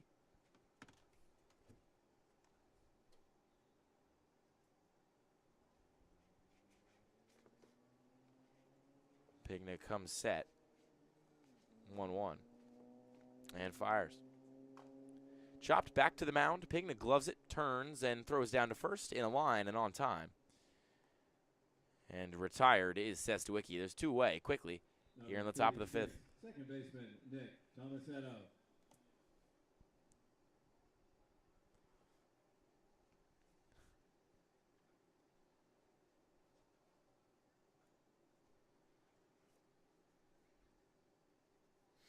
And for those of you out there watching our stream here and not watching the MLB All-Star Game, for your information, the National League up 2-0 in the third. Thanks to, it seems, a Marte double to right field that plated Ohtani and Acuna, as I assume Skeens got through his innings scoreless. I guess all of us up here, 2 Phillies fans and a Mets fan, and Jeff RP announcer to my right, we can at least all cheer for the same side. All NL guys in this booth. I wish Skeens got lit up.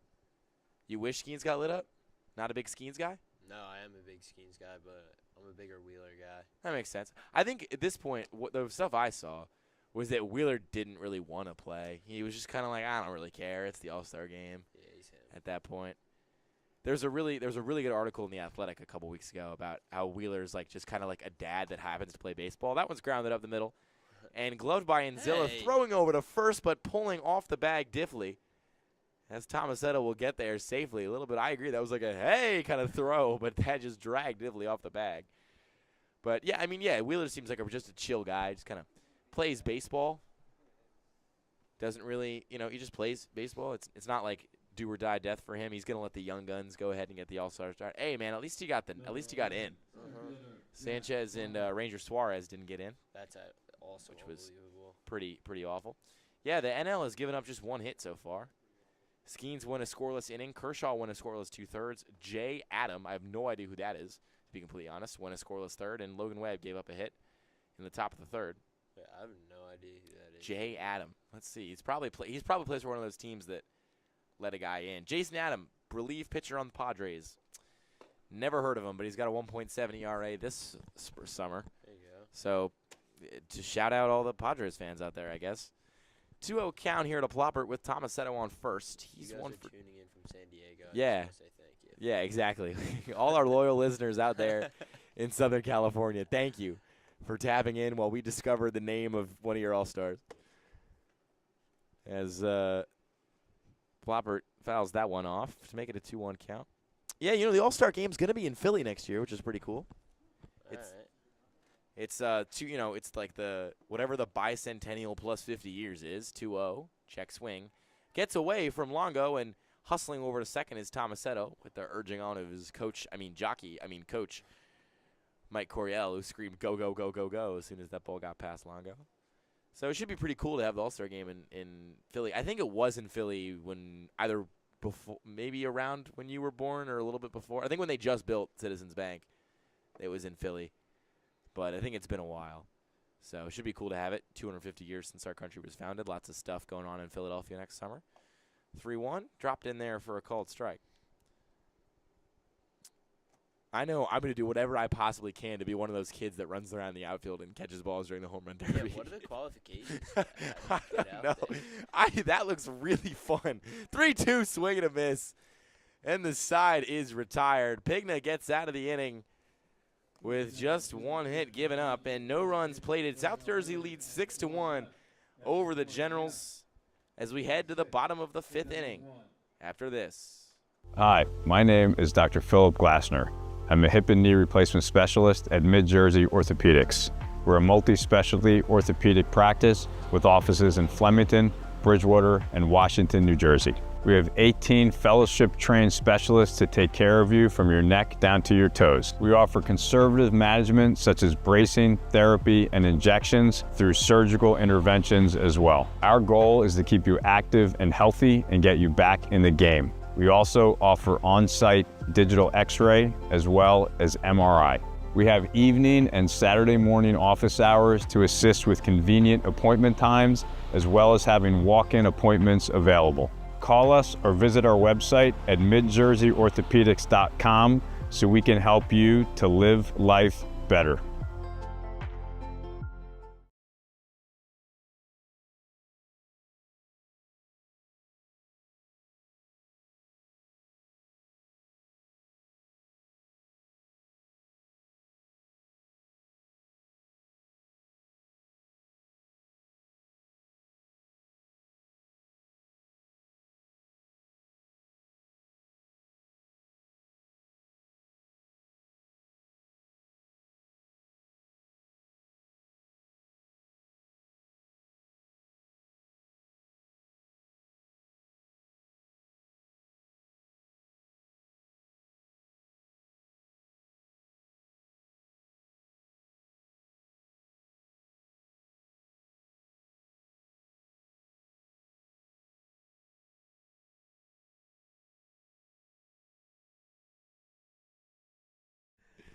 Back with you here at Moody as we're into the bottom of the fifth, and the Kings trying to tack on some runs. We have entered mercy rule territory, so 5 runs here from the Kings would end the game. I'm just doing my due diligence here. I'm just the messenger. I'm just saying we'd be able to go home if they scored 5 runs as that pitch is hit the batter, just plunked into the elbow. There, it seemed to just get a big old piece of Mercado, and he'll make his way over to first. And that'll bring up Diffley. Appeared on the bump in the first game, and now in the second game, he's 1 for 2. Pitch from Hoiberg, popped up. Moving over is Guire, looks up, and it was foul. Hit the roof of the dugout. It looked maybe a little bit farther than that. Landed in the parking lot.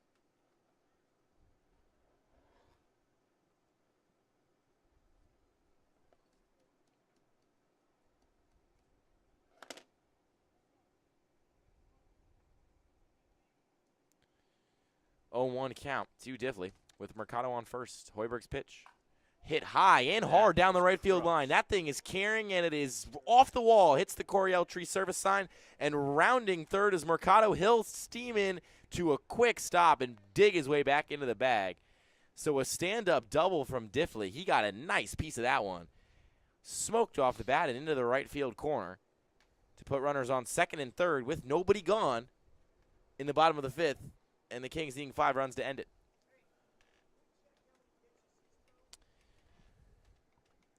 I have him at 49. We have him at 49. Hoiberg, after being prompted by Coach Mike Coriel, we have to let him know. Hoiberg at 49 pitches, according to our stats, which, you know, they're in the trustworthy hands of Luke Anderson, so I have full faith in them being accurate. Yeah, well, now that he just came and asked that, I feel like I think they're about to pull him right here. He probably has a 50-pitch cat, maybe. But do they have another guy? Beats me. It's going to be Hallett. It's going to be Hallett. Okay, started at third base in game 1. Coming out to throw here in game 2. Takes off the shooting sleeve that he had in his right arm. Hallett, some pitching experience perhaps. Yeah, he pitched in a doubleheader last week. Last week? Came in. He's a strike guy. He's a strike guy. That's what I love to hear. But that's a big. They're putting a lot of pressure on him, calling him a strike guy, Luke Anderson. No, I'm from what I'd seen, I am going to call him a strike guy. However, we have seen some so-called strike guys become ball guys. Let's see. Pull up his stats here. So he's thrown 6 innings this summer. Appeared 3 different times, given up 3 earned runs and 3 walks and 5 hits. So as he warms up and gets the arm loose, we'll take you to break. And rather, we'll take you to our Toyota Drive of the Week from last week. Left field, Nate Jones not even going to chase it. Talk about the power. Donato and Kalingo. Tacking on number 5 here in the ECCBL regular season. My, oh my, that is a difference maker rounding the bases right there. 2-0, the Generals lead.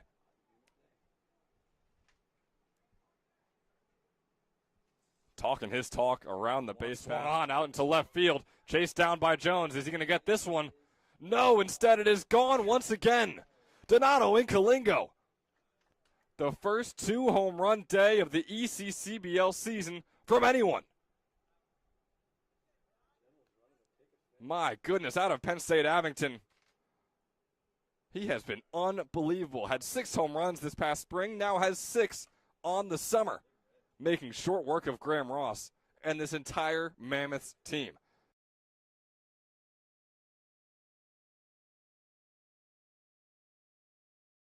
Back with you here at Moody as we get things going with a wild pitch by Hallett that advances rather nobody, but gives the Kings a look. Yeah, LaCourte did a good job to get that ball back before got too bad. But now I feel bad calling Hallett a strike guy, and we're off to this start. Yeah, he puts 2 pitches in the other batter's box. Could have, given how their jinxes have gone this summer, could have seen that one coming. That one gets the corner, though, on the fastball. That's my guy. There it is. So it is 2-1. Hallett's next offering, swing and a miss. Hitting that outside of the zone so far, pretty hard with the fastball. He yanked the first 2, but has put the other 2 in good spots. 2-2. Fouled away. Count stays the same.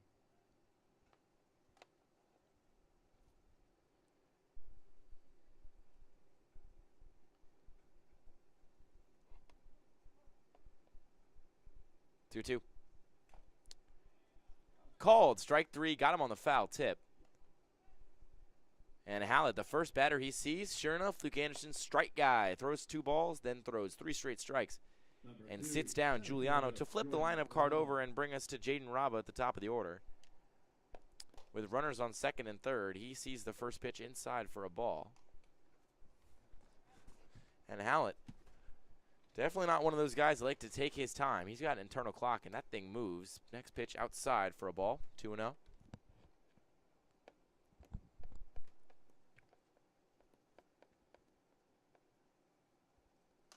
This one is lined into left field. Coming on is Keno Pizzell. He'll make the catch. Runner's going to go. Could be a play at the plate here. Fired in. The cutoff does not turn around to home, as it will be a run. Mercado plated. And the Kings lead 7-1.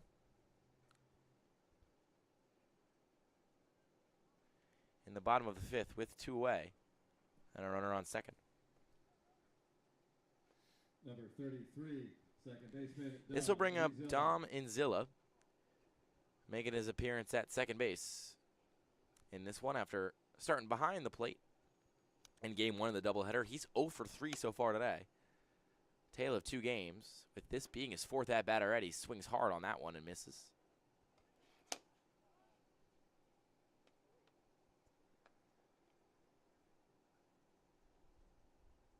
The 0-1. Outside. 1-1.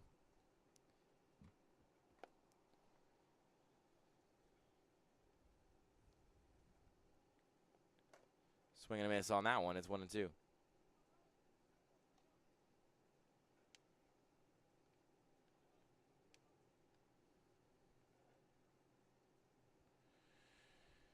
One-two on the way. Swing and a fly ball, center field. Moving over is Ploppert, still hustling. In Kalinga also there. He'll make the catch. That time they communicated and they pulled off the play. They looked a little hairy there for a second, as the side is retired. 1 run on the sac fly makes this a 7-1 ball game in favor of the South Jersey Kings as they hunt for their 13th win of the season. We'll be right back here on Jersey Baseball Nation.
Back with you here in the top of the 6th. The Generals land down to their last 6 out. They got to plate 6 runs if they want to tie this up and send us to extras for the 2nd time today. Earlier today, the Generals pulled off a win in extras thanks to a walk-off from their catcher, Henry Ayers, who has been on a hot streak recently, but is hitless today.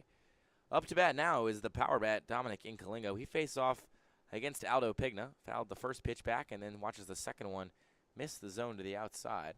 You want to talk about a difference in stature. Aldo Pigna, 5'7", 145, the southpaw. Meanwhile, Danto Incalingo, he is the big old 6'5", right-hand hitting power bat who swings deep through that one to be behind in the count now, 1-2. I know who I'm picking if they go head-to-head in basketball, that's for sure.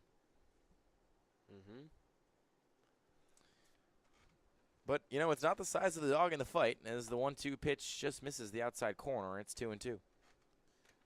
Could be like Nate Robinson. Nate Robinson had like a 40-inch vertical. So if Aldo Pigna's... How do you know that he does?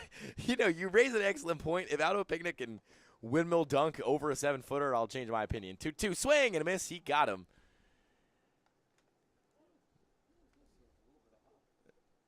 Some high heat from the low man. And then he gets Incalingo down swinging. And to bring up Cano Pizzell, who was 1 for 2. It's his third at-bat of the night here in the 6th inning. Pigna's first offering to him gets the outside corner. Pigna throwing hard. Didn't make an all-star team, or didn't make the all-star team. That was not one of the 4 pitchers on the Kings honored. It wasn't Ryan Iber, Tommy Kohler, Chris Wolf, or Danny Snyder. But he's throwing hard, and he's throwing like a guy with experience. Doesn't look like the kind of guy that gave up a walk-off on his first pitch earlier today. No. Cano Pizzell, 1 for 2. As he looks to maybe spark a rally here late. The 1-1. Chop to third and foul. Coach Coryell sliding over, and pretty good technique to go and scoop. Oh, nope, no, he was a victim of the Moody hop. As Coach Coryell let that one slip by. Just looking at Cano Pizzell in the 6th spot in this lineup just goes to show how talented this Trenton Generals lineup really is. Ayers, Sestawicki, Tomasetto, Plopper, and Caligo. And then Cano Pizzell, and don't get me wrong, I'm sure these players are interchangeable, but just to be able to fit those guys confidently in those spots up there goes to say something about this Generals team that you have to admit underachieves for the production they have offensively. Yeah, as we see a strikeout there by Cano Pizzell. And they have been very productive offensively. You know, they're second in the ECCBL in runs, but today just haven't seen it to that level. Even in their win, they put up just 4, and they did a late rally to do it. As they're down to their last 4 outs, as Cano Pizzell was retired on the strikeout. And so now turning things over and putting the onus on Hallett, who was in there pitching in that last inning. He's 0 for 2 today, but is ahead in the count 2-0. The next offering. Called strike on the fastball.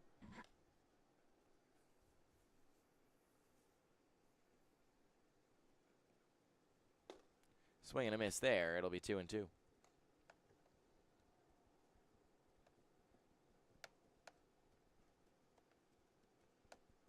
Two-two. Chopped foul. As we see a handful of cars depart from the basketball courts over there. Seems like the rec league or whatever goes on over there on Tuesday nights is let out for the night. I don't know if they have lights over there on the courts. I believe they do. That one's cracked foul. You know, it does always occur to me walking in here. Ben Chadwick's pretty tall. I played basketball. You know, us, me, you, Ben Chadwick. We could go over there and run some threes. Run some threes over there? I don't even think we do half bad. 2-2. Check swing. Didn't matter. Called. Strike 3 and a backwards K for Pigna, who is all gas, no brakes in the top of the 6th. Retires the side in sequence, and we go to the bottom of the frame. Potentially the last time you'll see the Kings bats today. They lead 7-1. We'll be back after this. The ECCBL is sponsored in part by Northfield Bank, proudly serving local communities since 1887. With branch locations across Mercer and Hunterdon counties, Northfield offers simply free checking with no minimum balance, no monthly fees, and no per-check charges. Northfield Bank customers also enjoy free online banking, mobile app access, and a free debit card for everyday purchases. For more information, please visit northfield.com or follow Northfield Bank on LinkedIn, Instagram, Facebook, Twitter, and TikTok at Northfield Bank.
that's the only way I'll drink it.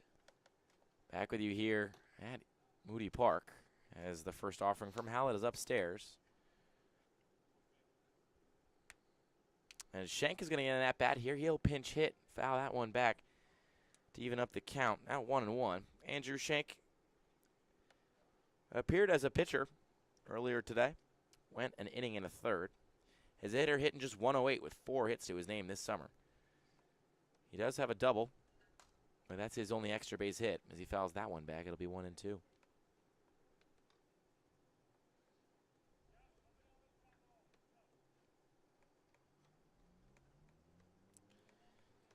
(7-1) Kings lead. The 1-2 count. Like a eucalyptus pitch as Schenk got a lot of that one and sends it to Cano Pizzell. It looked like, did Hallett like throw a meatball on purpose? Yeah, that was like a toe tap drill. What They was that? have drills to stay back on a ball like that, and Schenk did it well. Yeah, he saw it the whole way and lifted it into left. But Cano Pizzell made the catch. And there's one away in the bottom of the 6th.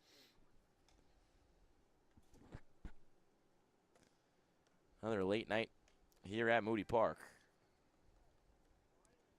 Might have to start taking Luke Anderson's coffee order a little more seriously. You said caramel and vanilla? I don't know. Just lots of syrup? Yeah, like if I have the pump at my disposal, Oh, yeah. that's when it gets dangerous. That's when it could get out of hand. I assume Jeff, the PA announcer, just drinks his coffee black. You know, no offense, Jeff. You're old enough. No, you don't drink it black?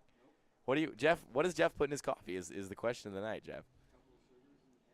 Couple of sugars and half and half. I knew Jeff was a Gotta kid at have heart. something in it. You know, the amount of limited himself to 1 cup in the morning. That's discipline over there from Jeff. 2-0, check swing. Didn't go. Longo looking for his first hit of the night. 3-0 count. Yeah, especially kids our age have been really into the Monsters, Celsius, Red Bull. Just not an energy. Those just like, not only do they look like battery acid, they do not taste good either. I have never had a Monster. Celsius, the place I was living at last year, gave them away for free. I was like, all right, Yeah, you're not gonna. I'll yeah. dabble. Dabble. I like that. So I've had a couple of those. Wouldn't say I'm a fan. Those don't taste as gross as Red Bull. I've had like a couple sips of every kind. Yeah. The Red Bulls are just nasty. This pop-up is coming on and caught by Plaubert. He did a good job covering ground there. Waving in Kalingo off, showing why you put your best athlete out there in center. Or usually put your quickest athlete out there in center. Try to cover the most ground. Yeah, they were doing, at ASU this year, they would always drive the Red Bull car around and give out them some free Red Bulls. And I would just, not for me. Just we had a Celsius car. Yeah. So. Must be a different NIL deal. Y'all must have a different agent than we do. Another lob pitch, trying to catch Williams off guard. That time he misses. You know, he got it. Got the call. So 0-1. Hallett just using all the tools in his two belt, fires the fastball. That one's high as well. I think sometimes when I find myself being like, I need a pick me up and I don't want to drink a soda, that meatball grounded to third, picked up by Doherty. No, rather. There will be no throw over at first, and at least one that's not in time. Getting the orange uniform covered in dirt as he dove and snagged that one on the ground. I'll drink like a tea from Wawa, like the iced teas from Wawa. The green tea apparently has caffeine in it, so I'll drink that. That's what it has, like natural caffeine in. I don't know. Same reason I would drink an Arizona iced tea. I felt like I needed to pick me up, but just not an energy drink guy. I don't find them to be very appealing, especially because I know people who like can't live without them, and I don't know, that's weird to me. Foul back after Williams reaches safely. I had a Skittles. It's like a Skittles. Whoa, like a C4. C4 Oh thing. God, I always see the gym people drinking those, and I'm like, really? It was like 3 in the morning. I'm driving down to South Carolina. Okay. I was like, all right, like gotta stay awake somehow. Yeah, I'm not trying to stop. Yeah. But it gives you that, like, there's some ingredient that, like, makes you itch. I've heard like about the one itches in the people get. Pre-workout. Yeah, I've heard about the itch that people get. Don't get me wrong, it kept me up, like, definitely did the job, but definitely a weird feeling you I'm, would like, want to sitting recreate. there just, like, itching, like, while I'm driving. I was like, yeah, I don't know if I need this. Yeah, I don't know if this is good for me. Yeah. If this is going to help me now live I'm just longer. distracted. Yeah, distracted by how much I'm itching. Well, Maxwell pops out to center to Ploppert, and that's going to do it for the bottom of the 6th. The South Jersey Kings still ahead 7-1 as the Generals down to their last 3 outs. It'll be Pigna to throw, and we'll be back after this. Hi, my name is Dr. Philip Glassner. I'm a hip and knee replacement specialist at Mid-Jersey Orthopedics. We're a multi-specialty orthopedic practice with offices in Flemington, Bridgewater, and Washington, New Jersey. We have 18 fellowship-trained specialists to take care of you from your neck down to your toes. We offer conservative management such as bracing, therapy, and injections through surgical interventions as well. Our goal is to keep you active and healthy and get you back in the game. We also offer on-site digital x-ray as well as MRI. We have evening and Saturday morning office hours to assist with convenient appointment times as well as having walk-in appointments available. Call us or visit our website at midjerseyorthopedics.com so we can help you to live life better.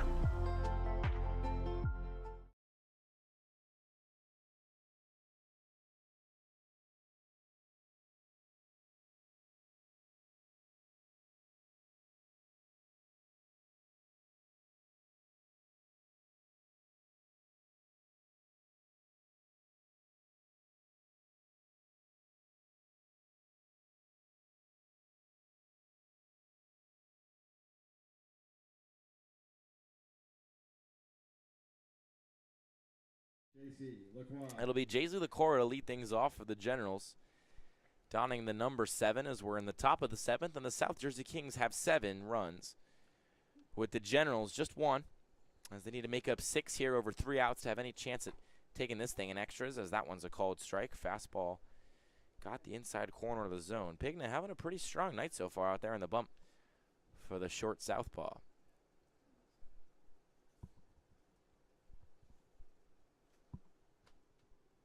One. Low and away.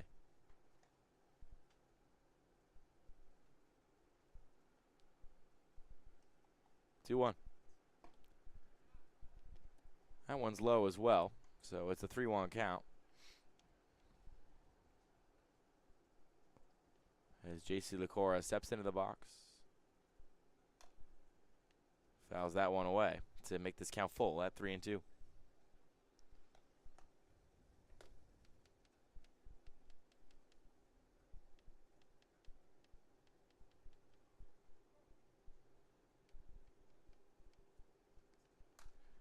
This one's popped up by Licora, carrying foul. Coryell in the way, moves out of the way, and it slaps the roof of the Generals' dugout.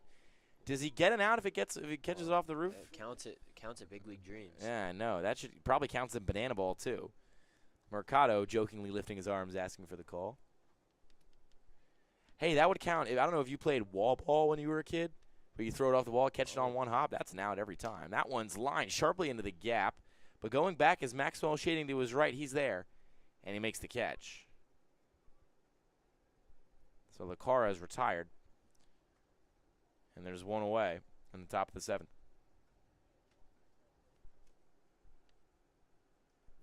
Number 24, first baseman Luke Guire.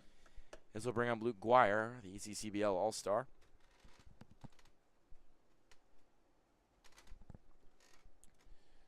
Tall first baseman trying to get his first hit of the night. He's 0 for 1 today. Appeared in a pinch hit spot earlier in this one with the bases juiced. And the Generals down by 3. Came up hitless in that spot. But this time he ropes one into the gap. It'll get down for at least 1 base. And it'll remain just 1 base as Guire wheels around first and puts on the brakes. So he's 90 feet down the line. And now coming up to bat. 18, third baseman Justin It'll Doherty. be Justin Doherty, the third baseman. He's coming up and hitting in place of Ayers, it seems, who, unfortunately for him and his average, was hitless tonight. At least hitless in the night game. Day doubleheader, he was 3 for 5. There's a swing and a miss there by Guire. Just want to shed some light on Pigna, by the way. 43 pitches to his name and has looked in control for most of the evening. This one is lifted out of play. It'll be 0-2. Yeah, Pigna's gone 2 1/3. He's given up 2 hits and hasn't walked a guy. He's struck out 4. He comes set, is 0-2. Check swing, foul ball.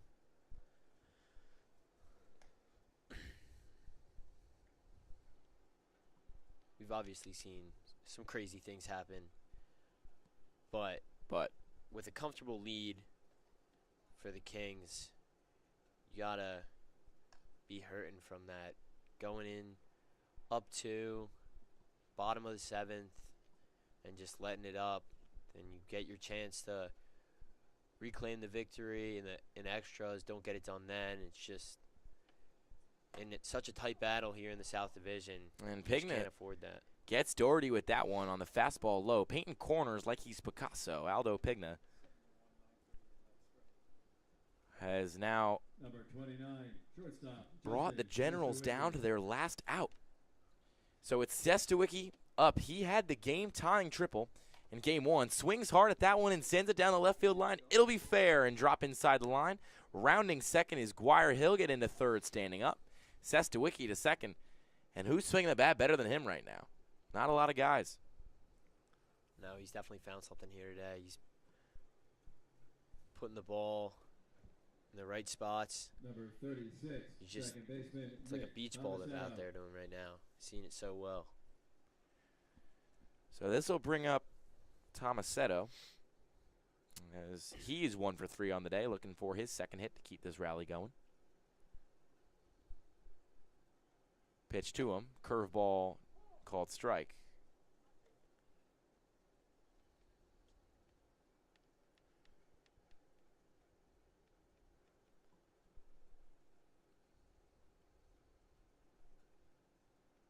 Oh, 0-1. This one's grounded to third. This could be the game. Gloved by Williams, takes a hop, fires across the diamond, a close play, and he got him, and that will do it in game 2 of our doubleheader here at Moody Park. It's a split. It's a great stretch from Diffley right there. Diffley did a really good job plucking that out of the dirt. The Generals in the 7th Giving a inning, hug to 2 hits. Williams right there. He knows he saved him and his team right there. The Kings 7. So the Kings take game 2, 7-1 over the Trenton Generals. This will push the Kings to 13-16-1. It'll push the Generals to 11-15-2 as the dogfight and street battle between those 3 teams at the bottom of the Southern Division continues. Generals take game 1, Kings take game 2, and it's hard to think of a player of the game more deserving, or really players of the game more deserving than Wolf and Pigna tonight. Really strong performances from both of them. Wolf goes 4 innings, gives up 3 hits and 1 earned run, strikes out a trio. Pigna goes 3 straight, gives up 3 hits, no earned runs, and strikes out 5.